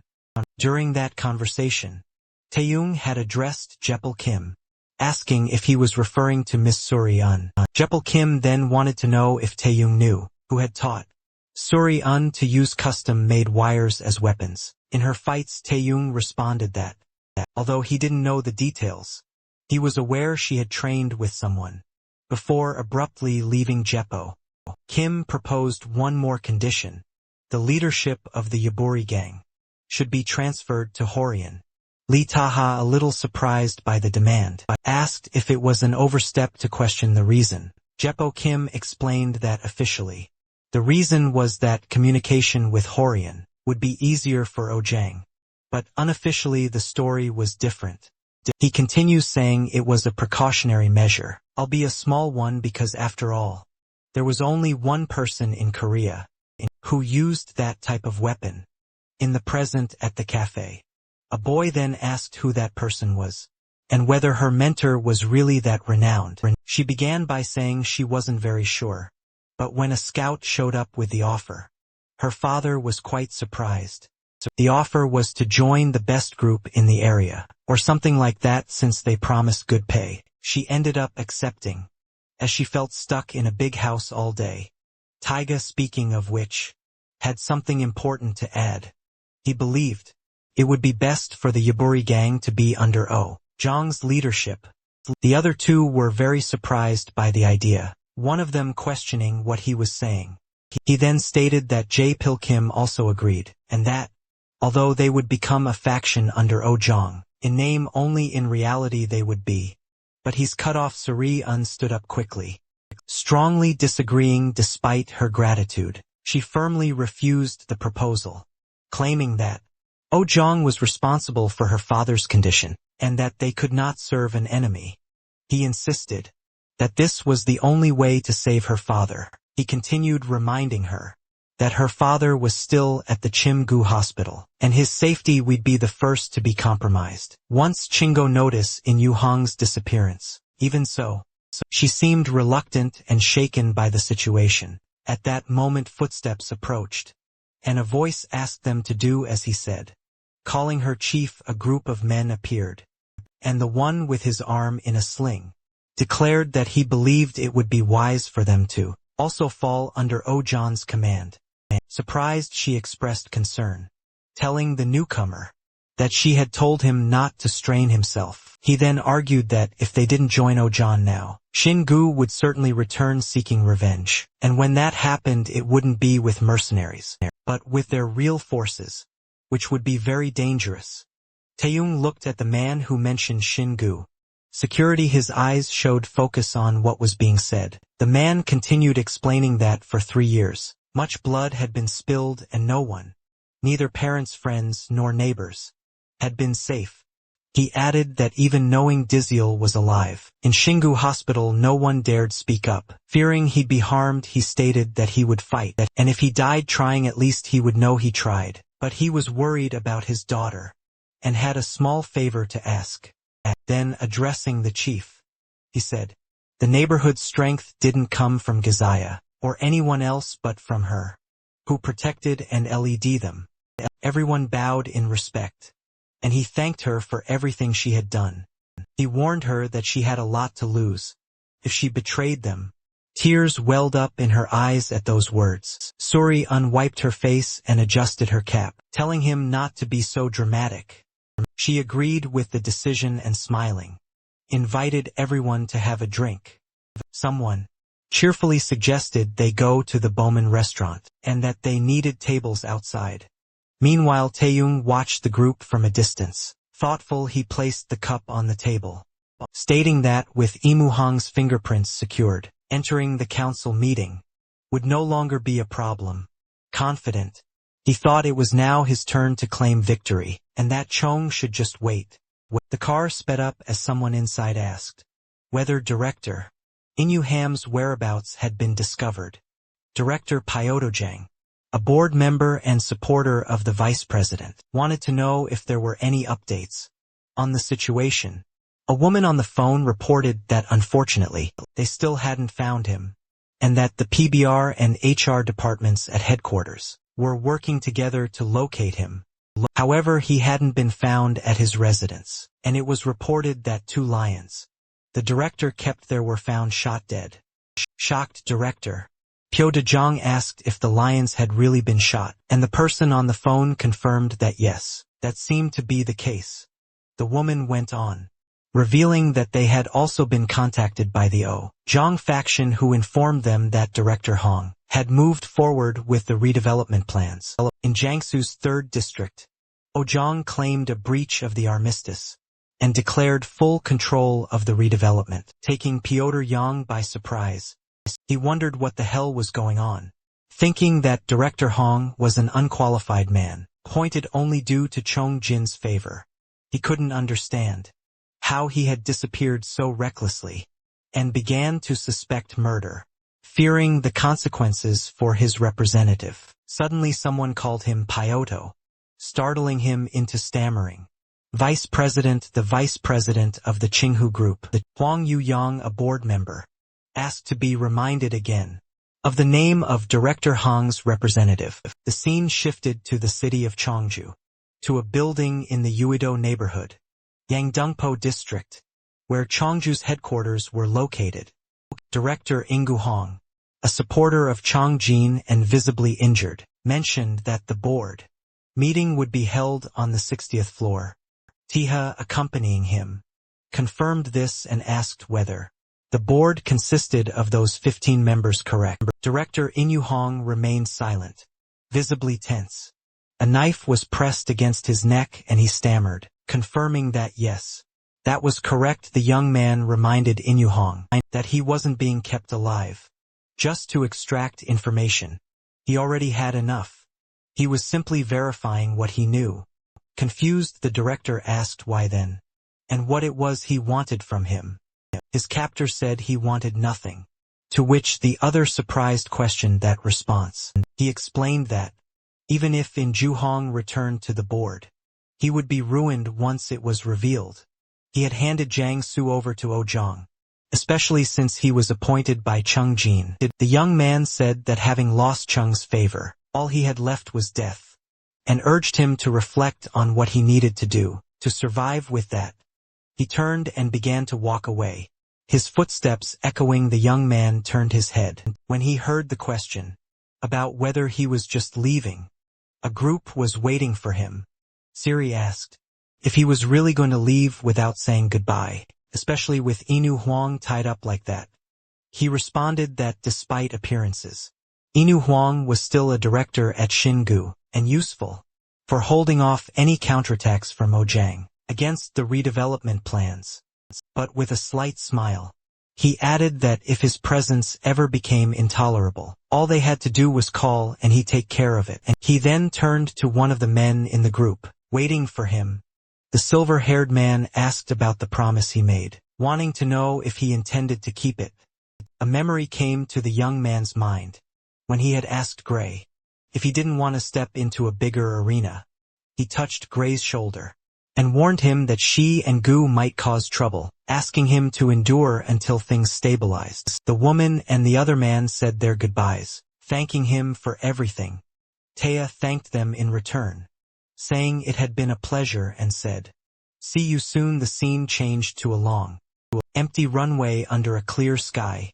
Two men were talking on the runway, one asking if the other had heard that Director Hong would have a representative, and the other confirming it. One of them noticed the other had started smoking again, and he simply confirmed it. The first man commented that he was jealous, saying he couldn't even chew gum without being scolded, to which the other replied that he talked too much. A young man blowing a bubble of gum remarked that was why they should have been given a raise. When they asked nicely, Johnny O. Kwong, an executive bodyguard from Shimgu Security, asked what they thought. Would they probably support the vice president? A bespectacled, distressed man protested that this was not what he was promised, and asked them to reconsider his transfer. Young Man Mun, another executive bodyguard, said maybe, but it didn't matter. They just had to follow the captain. Supporters of both Chong Jin and the vice president were clearly present, and Mr. Jin was confident of victory, with the support of 7 board members. John Yeo Kwong continued, stating that if Director Holland's representative was indeed that man, then it would be up to the 2 neutral members to decide who would assume the presidency. The plane landed heavily, and he commented that he was surprised that the newcomer who had previously been inactive now held all the control. The other man agreed, adding that person now held the key to their future. As the plane taxied, it was explained that Shimbu Security was the main force, responsible for protecting the organization, with clearly defined powers. It was also detailed that members of this force only obeyed the orders of Junsabik, and were prohibited from engaging in commercial activities. Within Chingu, however, footsteps were heard, as it was clarified that members of Chingu Security, with exceptional intellect, power and political vision, could exceptionally join the board. At that moment, Du Guyanhan, one of Shim Gu's directors, and the official successor of Junsu Bak, also a neutral board member, descended the stairs. Although technically just a board member, he had Junsu Bak's full favor, and served as an idol for the entire security team. His eyes remained serious and focused. As he looked ahead, the 2 men waiting for him bowed deeply, showing their gratitude for his trip. There in front of him, a line of uniformed men stood in formation, as all of Ching Wu Security formally assembled to receive him as Director Han. The scene then moved to the South Sea in South Korea. where a boat slid under the bright sun. A woman with scars on her back remarked that he must have been in a hurry to come by helicopter, and that if he had contacted her earlier, she could have met him herself. Casually he replied that it was fine, since whoever had unfinished business with the other was the one who should make the visit. Then changed the subject. A large strike marlin was hanging. He commented that it looked to weigh almost 900 pounds, asking if it was really caught with just a spear. She replied that the fish was well known among local divers, famous for being a bully that tore up fishing nets and caused all sorts of trouble. Meanwhile, a woman watched from the boat. The Een family of Cheongju, founders of the board, had existed for hundreds of years. With her legs marked by crosshatch scars, she explained that in Cheongju, her role on the board was to supervise the other factions and maintain the balance of power. Haranian, one of Chengdu's directors, and also a neutral board member, offered raw fish and drinks to the guests. Little was known about her organization, composed of women whose strength and skills rivaled those of the 10 most powerful in Ojin. Smiling, the visitor politely declined the offer due to lack of time and said he had come to ask if she was already aware of the situation involving Director Im Yuhwan. She promptly replied that yes, she was aware. She then mentioned having heard that his representative was a man named Suyop Jin, a name well known by all. A memory surfaced, revealing the third son of the late President Suko Jin, who had died 17 years ago. The visitor questioned how the representative could be someone who was already dead. Clenching his fist, he wondered if it might be a ghost, but soon concluded that, in fact, someone had become a monster and was now making a return. He then declared that he was there to formally request that the board issue a bounty for the man responsible for the murder of his family. He wanted him dead, and the bounty was set at 20 billion won. The story returns to 17 years in the past. Guojin, the eldest son of Chairman Su Guojin, ran while asking his father to wait a minute, under the watchful gaze of a woman. At that moment, a man questioned why Su-yak was even considered his son, saying the least he could do was give an explanation. Before leaving, the other son agreed, insisting that their father say something before he left. Right as the car door slammed shut, Seokjin, founder of the Chingu Group, replied by asking if he needed their permission to do whatever he wanted. Despite their protests and pleas, he called them insolent brats, cutting off any possibility of dialogue. As the vehicles drove away to the sound of engines, one of the sons commented that despite everything, their father really was impressive. Suyak, the third son, reflected on how inconsiderate the patriarch was, especially toward those who accompanied him. On this sudden trip, everything was done impulsively, and now he had to deal with the eldest brother's reaction. The woman resigned, saying what was done, suggesting they buy a painting to ease the situation upon return, since the brother liked those kinds of gifts. However, Taha, then only 10 years old, rejected the idea, saying it might be misunderstood and make him even more upset. Soon after, the creaking of a gate marked the arrival of the cars. Suya thought to himself that this was undoubtedly a headache, regretting that their father hadn't at least kept his world tour a secret. The convoy moved through the gate as the engine sounds echoed across the estate. From the back seat, Tao watched the scene in surprise, staring through the window at what was unfolding before his eyes. Men bowed in reverence, calling for President Jin and wishing him a safe return. Despite the display, the chairman said he had already asked them not to do that, reminding them they were all executives on their own merit. He only asked that they take care of the company and avoid making rash decisions. Until he returned, Google responded with disdain, uttering unfriendly remarks about those present. As the car passed over a bump, Suyak observed the men and commented that they didn't even bother pretending to be discreet anymore. Turning to Tiha, he asked him to pay close attention to what was happening. Explain that most of those people had been saved by their grandfather, and because of that had gotten to where they were. Over time many had become loyal followers, drawn in by the founder's undeniable charisma. Some even made spontaneous oaths of loyalty, never expecting anything in return. He mentioned that these people were known as loyalists, and he was convinced they would also be useful to Taha in the future. The narrative shifted to a bustling street, lined with shops under the orange sky of late afternoon. Pedestrians walked, with rhythmic steps along the sidewalk, marking the flow of daily life. The location was the city of Yanjin, in Gyeonggi province. While walking, he thought of the old loyalists, and wondered if any were still active within Chingu. He explained to Gray that these were individuals who had pledged loyalty exclusively to his grandfather, and now tried to imagine if even one of them was still around. Gray asked him to wait a moment, saying he would take a look through the files his father had left. Typing swiftly on the keyboard, he asked if any names came to mind. While searching through the files, on the many monitors in front of him, he muttered to himself, "Not there. Not there either, and not there." Gray is surprised, asked if he really remembered all the names. After all this time the answer was simple.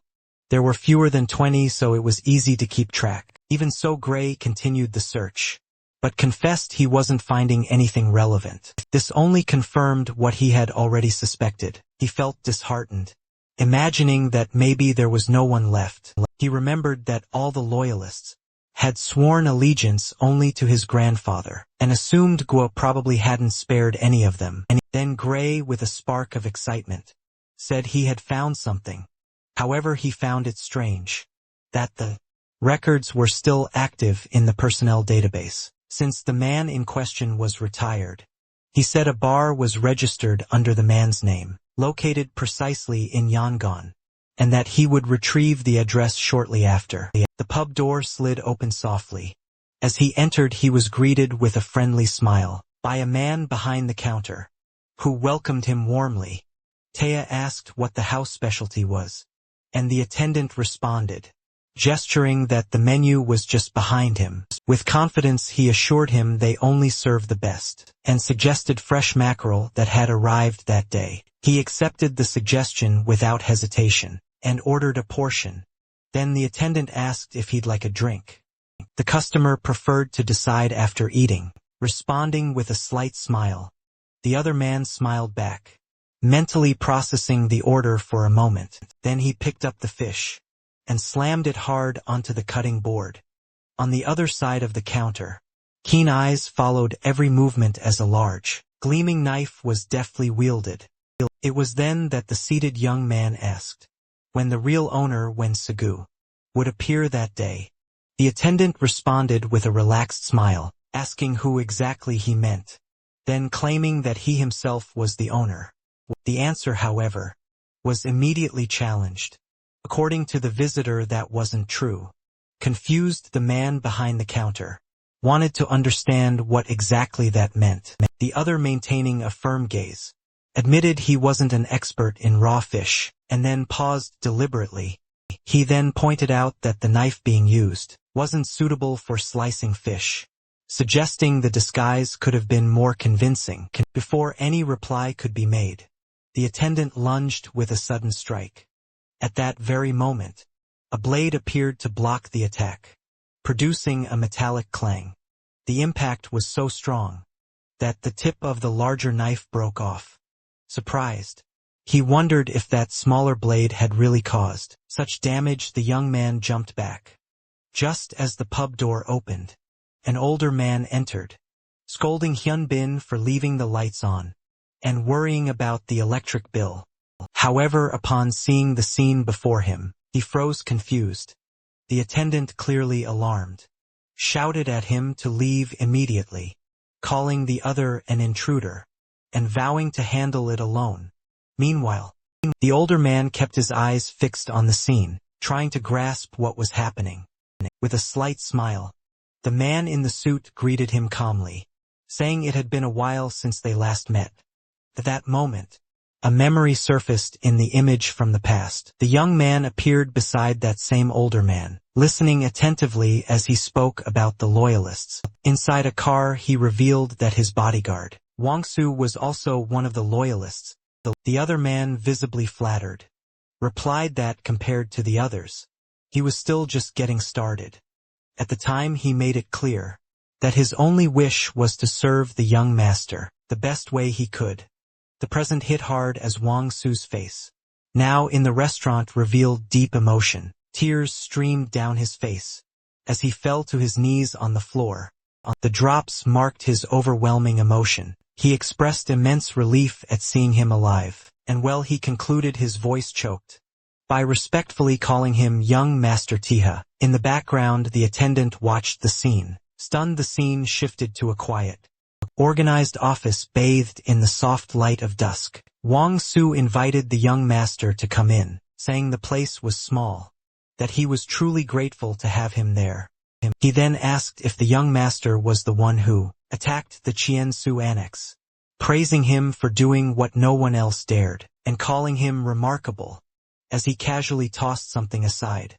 The young man admitted that he failed, since Shanjin was still alive after all. While hanging up his coat, the older man asked who the boy at the bar was, and the young man replied that he was his apprentice. He explained that he currently worked as a blacksmith in his spare time, and that after 8 years, the apprentice was finally starting to show promise. The young master commented that the apprentice's knife had almost cut his own, even without using any special technique, and that he had never seen such a sharp blade before. Guangxu said he was being too kind, but assumed that his past experiences had helped him a lot in that kind of work.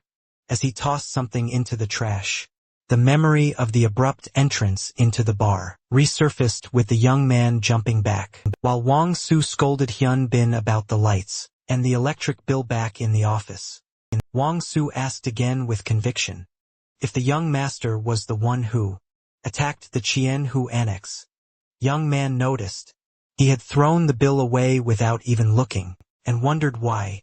As he unfolded the paper he had picked up, he looked at the contents with a surprised expression. His eyes locked onto the paper, absorbing the information, as a door mechanism activated.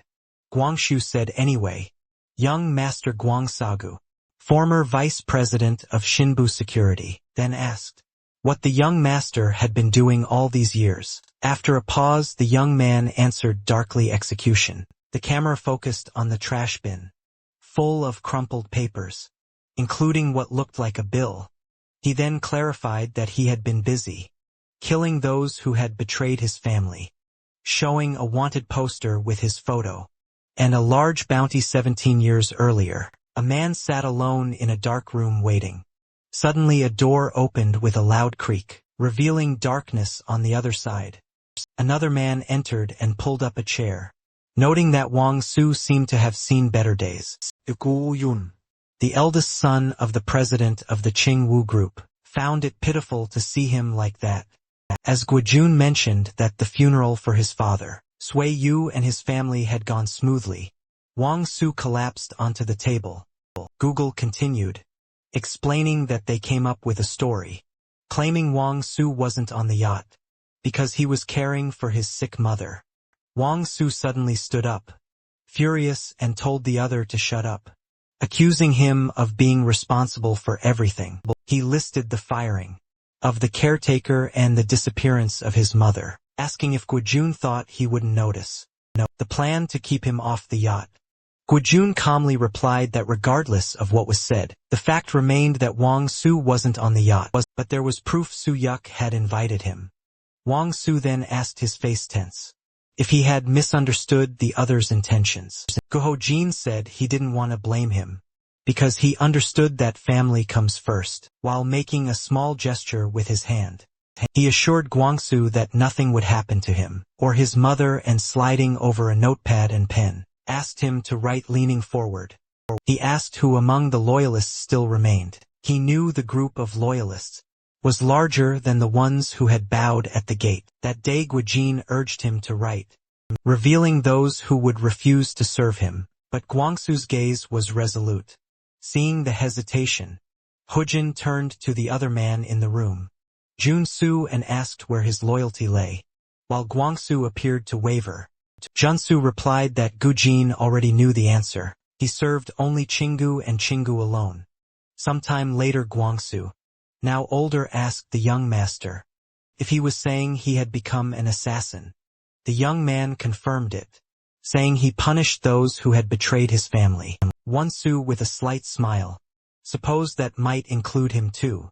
After all, he had stayed away, instead of boarding the yacht with Master Suyop that day, and his hand clenched tightly. Young master gripped his weapon, stating that there were no excuses for traitors, and quickly readied it. His gaze was intense and locked onto the man before him. Guangsu stepped forward, prepared for what was to come. With a swift motion, he delivered a powerful strike toward the young man. The young man was shocked to see his blade had shattered on impact. Guangsu smiled, remarking that it was a shame. The young man's blade wasn't in good condition. The young man quickly removed his coat, preparing to fight without it. The coat flew through the air. As he moved swiftly to the side, Guangsu threw another fast punch, but the target was already gone. The young man leaped over him with astonishing speed, surprising Guangsu. Looking up, Guangsu admitted that it was truly remarkable. Even in low light, the young man's switch from using a weapon to fighting barehanded was seamless. His speed was incredible, making Guangsu wonder how many battles he'd already been through. The young man's face showed his full concentration on the fight. Guangsu, meanwhile, smiled mysteriously throughout the fight. He recalled an old moment, saying that as Guangsu grew, he would face the young master with pleasure, no matter how many times he came after him. While embracing him tightly, the scene shifted back to the room, where Guangsu now sat alone. He placed a bottle on the table, speaking of the Salerno family, and saying that now he understood. He remembered that after the deaths of Master Suryak and the president on the yacht, a massive purge began. Gujin eliminated all those loyal to the former president. Yet Guangsu was somehow spared. The young man asked why, and Guangsu explained that it was simply to use him as bait. At the time, Gujun was convinced there were still more loyalists inside Xingu, so he decided to spare Guangsu, believing that any survivors would eventually come to him. But after 17 years, it seemed everyone had forgotten. He imagined the young master might be wondering why, of all people, Wu Jin chose him. Out of all the loyalists, all those who could have been used as bait, it was brother Junsu who had intervened on his behalf back then. The name Junsu Beck made the young master pause and reflect. The young man said that on the day of the yacht incident, he had received something from his grandfather while searching under a chair. He was to deliver it to a director named In-Soo Kim, a lawyer, but since he too betrayed the family, the young man had to deal with him himself. Then he placed a fountain pen on the table and asked Guangsu if he recognized it. Guangsu was visibly shocked to see the object. The young master pressed on, asking who the remaining members of the loyalist group were.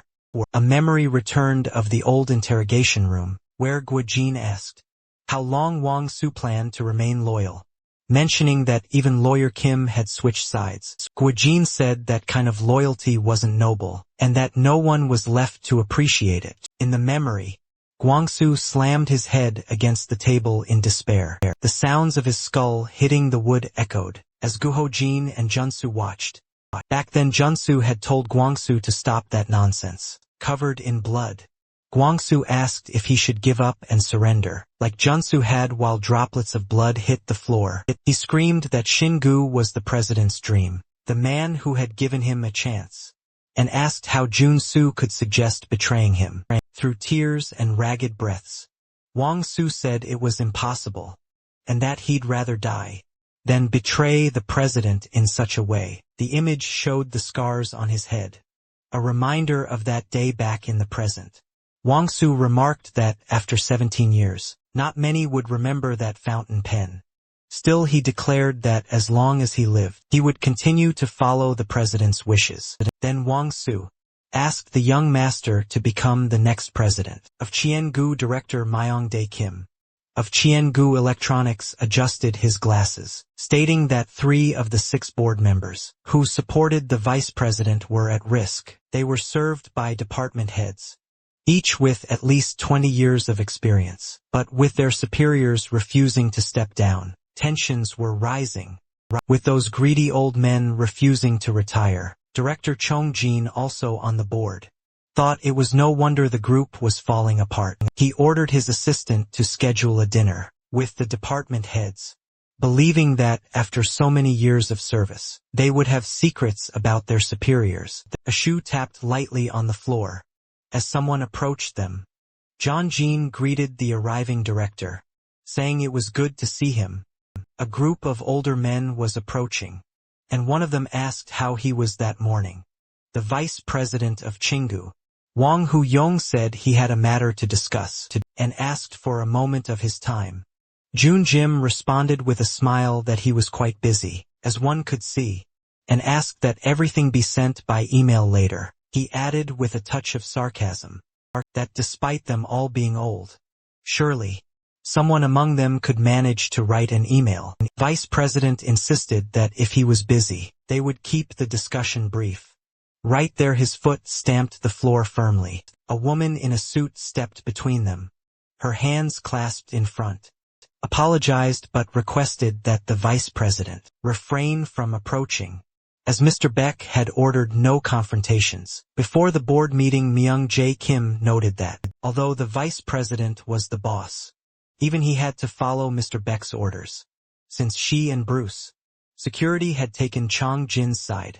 However, the vice president took another step forward, ignoring the warning. A woman, nervous, said that if the vice president came any closer, she would have no choice. Her face showed apprehension as she hesitated, not finishing the sentence.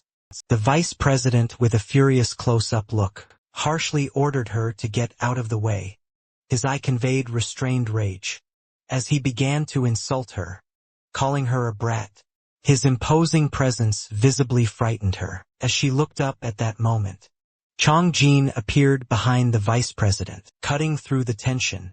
He asked what kind of bodyguard was shaking like that, and informed the woman that her pay would be docked for 3 months.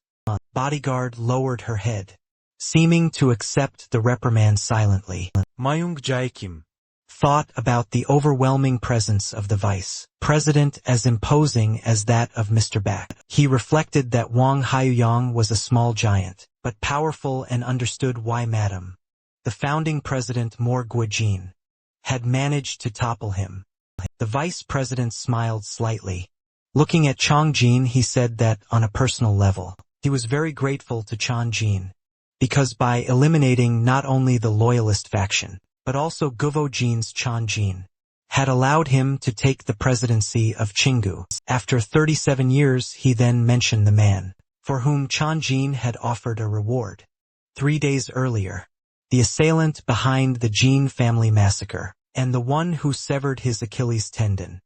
With a wide grin, the vice president commented that he heard they wanted him dead, but he was curious to hear his story of captured alive. Kun Jin replied that he had already met him, and sent someone for the 20 billion won reward, giving the vice president an ultimatum to resign or die. He then turned to leave, leaving the vice president behind. The vice president laughed scornfully, repeating 37 years. Scene shifted to the front of a pub, called Fresh Liquor Pub inside. Guangshu seemed surprised and asked the young master if he wanted him to forge a blade. The young master requested, ideally a blade so firm that it would withstand anything without ever breaking, and asked if that was possible. A chef at the counter commented that it was all because the young master's knife almost broke, Wang Su, and bragged that he could now make excellent blades. Wang Su scolded the chef, telling him not to get cocky, just because he knew how to sharpen metal, and to focus on properly slicing fish, reminding him that mackerel must be cut against the grain. Turning to the young master, Wang Su asked if the request was because of brother Jun-soo, the young man, confirmed, explaining that Yune-soo had managed to break his knife with his bare hands. After all, he admitted that, although he had seen a lot in his line of work, that was the first time he had ever witnessed something like it. Wang-soo commented that using the young man's father's name as proxy for the next board meeting was a brilliant move, sure to stir things up in the boardroom. Master Tiha remarked that if Guayong were still like before, he would have reprimanded Shanjin, since his greed was so great that even his grandfather had a hard time controlling him. Wang-soo added that if Tiha could make it into the board meeting, amid that turbulent power struggle, his mere presence could change the game. As a witness, that would be proof of Chong Jin's despicable actions, and coup, stripping him of any chance to win a seat on the board or claim the presidency. The young master's gloved hand reached across the table as he confirmed that that was the plan. However, he stated that regardless of how things played out, he needed to confront Jun-soo Bak, the man who commands Chien Biu's security forces. Wang supported himself a drink. Deep in thought, he took a sip and asked the young master whether he believed he'd win when he faced him again. Tae replied that frankly it wasn't about winning, it was a duty he needed to fulfill. With a grim expression, he declared that every last traitor who hurt and betrayed his family would die by his hand. No exceptions. The chef behind the counter listened to the conversation silently. Master Taya added that honestly, it wasn't like it was his first time facing a monster of that caliber. Wang-soo Tapped his chopsticks on the table with satisfaction, and promised that, as a member of the loyalist faction, he would forge a blade so remarkable that even his brother Jun-soo would be left speechless. The young master thanked him, stood up and said he would stay elsewhere for now, asking to be contacted once the blade was ready. The doorbell rang. As he left the pub and stepped onto the street, someone observed him from afar and said, "Nice. There he is." As Taeho walked along the sidewalk, he paused for a moment as if sensing something strange. A man in a cap approached, saying he was the one with the 20 billion won bounty, and needed to come with him. Taeho wondered if it was a bounty hunter. Surprised it hadn't even been a day since the reward was announced, he began to ask who told them where he'd be, but was interrupted by a swift movement and a hissing sound suddenly. He was struck hard by an attack from above, throwing him to the ground with a loud crash. The impact was so strong, it echoed down the street with several booms. The assassin duo, batter and thrower, regretted tossing the victim out, as they needed him alive. The batter replied that it wasn't his hit that sent him flying. He explained that Taha had launched himself to counter the force his body would absorb, as dust from the impact began to settle. And back in the pub, Wang-soo heard the noise outside, and asked what that sound was. Looking worried, suddenly he felt a sharp stab and shouted. Young master, realizing he had been stabbed, the tip of a blade appeared near his glasses, and bedded in his head. John June smiled maliciously and asked, 37 years, so what about it? He continues saying, it wasn't about how long it took, but about tenacity. Old man wounded. Wang-soo held the chef from behind as a hostage, with his neck cracking. He asked if Chong Jin had any idea how much he had prepared, and who he had positioned for each scenario. He mentioned the greatest assassin, who had pretended to be a fool for years, to fight for the honor of succeeding. Junsu Beck, with a sinister glint in his eyes, Wang-soo still holding the hostage, asked in shock what Shan Jin had just done. The latter simply smiled, revealing that he had coated the blade with Bushmaster venom. He stated it wouldn't be lethal, but the pain would be so intense. Wang-soo would wish you were dead, so he best stay down. Stunned, Wang-soo stammered as he realized something terrifying about his assailant. Zhang Jin then mentioned the vice president of the Qinghu Special Operations Division, asking if the name sounded familiar. He explained it was the unofficial unit created by John Subike to mold a worthy successor. In the end, Du Hyun-han was chosen, and the rest were supposedly eliminated. However, Chun Jin thought it a waste to discard such talent. In a country with few natural resources, he believed it was essential to make the most of his people. With that, he made his final offer, that the vice president resigned, promising him peace for the rest of his days. Otherwise, he should find someone strong enough to face Junsu back. Known as Nameless, the former No. 4 member of the Chingu division, noted that, although they had known each other for a long time, this was the first time they truly faced off. In a swift move, the chef hurled Guangsu across the restaurant. With a trembling hand, Guangsu recognized the poison bushmaster, a viper famed for its powerful neurotoxic effects. He questioned whether Chingu had really sent someone to watch over him after his departure, and whether that man had been at his side all these years in disguise. The red-haired man confirmed he'd been placed there indefinitely, with one condition: to complete his mission. In order to leave, he had to. Before he could finish, Wang Su, seized by fury, charged with a shout. The goal was to locate the last remaining loyalists. Quickly, the attacker reacted and slashed him with the blade. Confused Wang Su Couldn't understand how the enemy had moved so fast. He had been right in front of him just seconds before. Before he could respond, he was struck again, this time stunned and defenseless. Without remorse, the attacker commented that he didn't want to hit him the same way twice, but shrugged as if it didn't matter. Then, with a dark grin, he announced it was time to go after the young master's head. Outside, a crash and explosion shattered the day's calm. One of the bounty hunters, known as the Pitcher, shouted that there were no eliminations, or runners on base launching steel balls at high speed. Running swiftly, the young master dodged the blasts caused by the projectiles. It was hard to believe someone could throw with such power and precision. It wasn't impossible to escape, but it required extreme effort. Meanwhile, the batter prepared to hit one of the metal spheres, with his bat shouting home. Running, coming, he smashed the ball with monstrous force. Flying at high speed, the projectile nearly struck him. The real threat was the coordinated sequence of attacks. He thought that, with a knife in hand, he might have already ended it.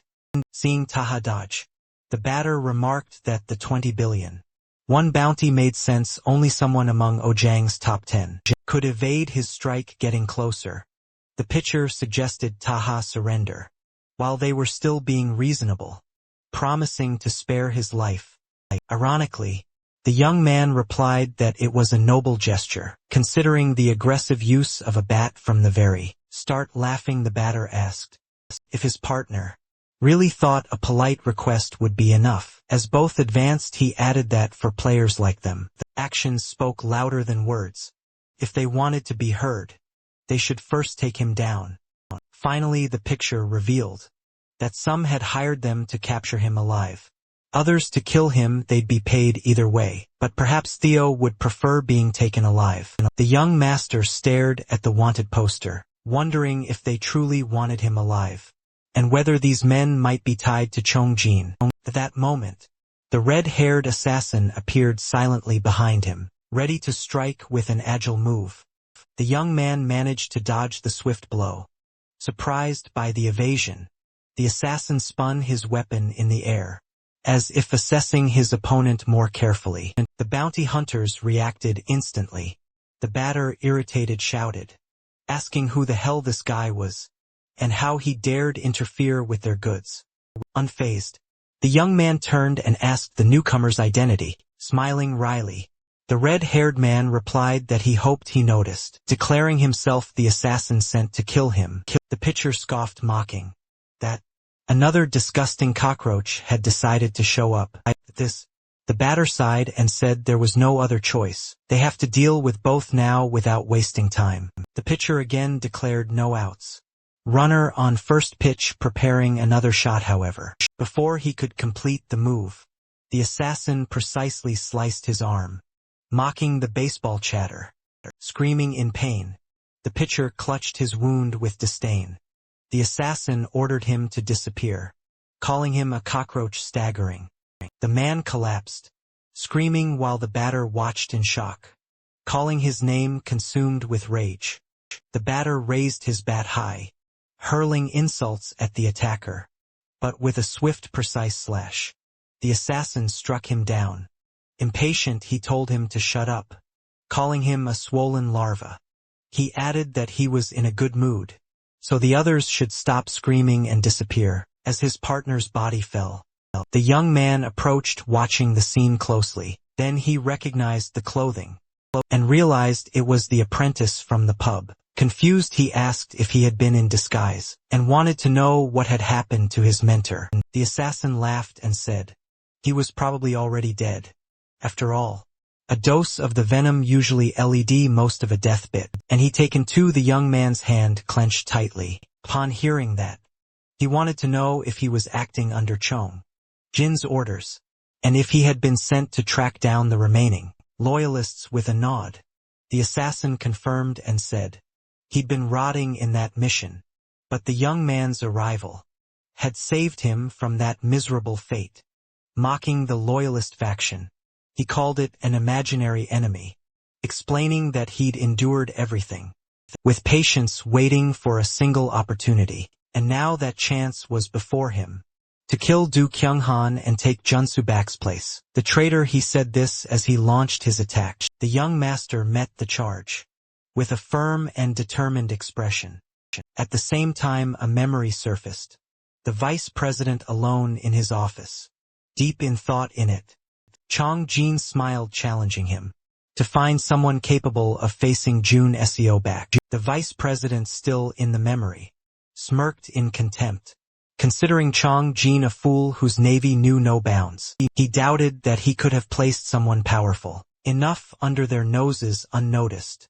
He thought it impossible, he concluded then, that John Sabek had pretended not to notice, on purpose, deeming the act so pathetic. It didn't deserve a response, as it concerned the second in command. Back in the present, the young master's eyes narrowed, locked on the approaching opponent. Reflected in his dilated pupil was the assassin's leap. Clenched, however, with surprising calm, he called out for Guangsu and asked for a knife. From inside the pub, the wounded Guangsu hurled himself through the window, which shattered into pieces. Even covered in blood, he managed to help one last time, holding the remaining knives. The assassin crashed into the protagonist ally, shattering him with the impact. A massive explosion of smoke and debris filled the street where he had fallen. Quickly, the young master grabbed two of the knives. Wang Su had thrown one in each hand. Severely wounded, Wang Su murmured a few words in a low voice. The boy replied that he understood, and told him to rest for a bit. With a final effort, Wang Su collapsed to the ground. Motionless, the opponent emerged from the shadows, leaping toward him with a smile. He mocked him, saying it wasn't the time for distractions. With a swift strike, he hurled the young man down the street, slamming him hard, sitting on the ground. He recovered from the impact, rushing the dust off his clothes. He remarked that the loyalists were truly impressive, since Guangxu had received enough poison to kill most people. Even so, he couldn't believe how quickly he responded to the call for a knife. The enemy asked if he was jealous, implying that Wang Su treated him better than he ever had. In all those years, he denied it, stepping on one of the fallen knives and breaking it, saying only that he was surprised to see him still standing. The ground cracked under his feet from the pressure. He continued, saying it didn't matter anyway, as Wang Su would be dead soon regardless. While the street light pole fell toward him, he looked up, surprised to see the object knocked down by the enemy. The pole crashed down with a bang, destroying part of the street and a building facade. Cut electrical cables spark and crackle on the ground. One of them whipped dangerously close to him. Nearby traffic lights began flickering erratically. People screamed, wondering what was happening, and who was causing such destruction. Again holding a cleaver, the assassin asked if he was any good at tap dancing. As he quickly approached, the two clashed amidst the sparking wires, their blades clanging with metallic sounds. The enemy commented that according to Chong Jin, the young master didn't even land a single blow on Jun Subek before fleeing. Even so, He shamelessly wanted to come back to face them, questioning where all that confidence came from. One of the wires continued to spark near them. To avoid the electrified cable, he leaped onto the rooftop of a building. He was closely followed by the adversary, who mocked his pathetic weakness with a powerful blow. He hurled him against the side of a building, causing a thunderous crash. He slid along the dark hallway floor, recognizing his opponent's strength. He prepared for the next attack, which came swiftly from behind. Their blades clashed repeatedly, creating sparks in the darkness. He thought he couldn't understand this enemy. It was as if he were teleporting, always one step ahead with astonishing speed. Yet the attacks themselves were slow enough to be countered. He remembered how the assassin had acted, undercover for years, fooling even him with his supposed incompetence. And yet he wielded a sharp blade. So why use poison gripping his knives? He raged himself again.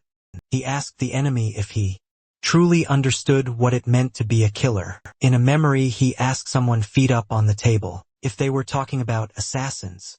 The person explained that many think they're the same, but they're not ones hired. He claimed that, in assassination, it's better to trust science. Explosives poison drones. Options are endless besides. Hiring such a service would be very expensive. He also said that assassins not only eliminate the target, but make sure no trace is left behind.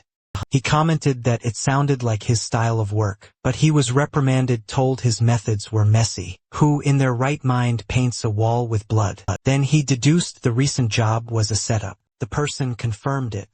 The client wanted both the target and him dead, a common government tactic, to kill two birds with one stone. But they raise a question. What if there was someone who always eliminated targets, without leaving a trace?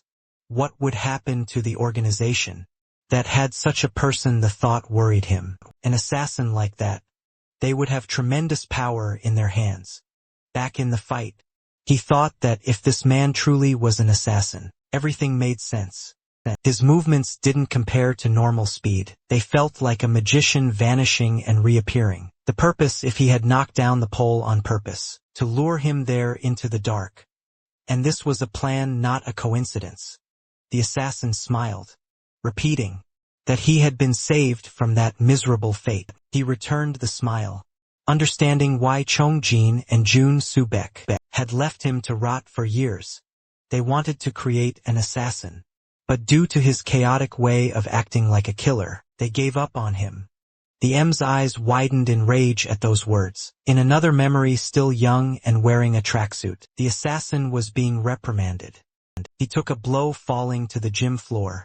He begged to continue, saying he still wanted to fight. Jun Subak refused, saying he had seen enough and was disappointed. He told him to focus on his strengths, and said it was frustrating to see him distracted by the unattainable yogi. On Han, with a cold expression, declared he would never become someone like him. The young man screamed for him to shut up, asking what he even knew in the present. The rival was called a coward, who had fooled with his tail between his legs, and was questioned on who he thought he was, to speak like that. Furious, the assassin shouted that he would make him eat. Those words promising to take his head back, and make everyone recognize him again. As he charged forward, a blade cut through the air with speed. He ran down a dark corridor determined. Suddenly, he sensed something was wrong and called out to wait. A gloved hand pressed the elevator button to close the doors. He was told that he had already been given many chances, but he simply didn't see what he was fighting against. With a determined gaze, the young master declared, "It's my turn now. Hey everyone. Did you enjoy the story? I really liked it. If you want to follow the next part, make sure to subscribe to the channel and leave a like. See you in the next story, guys."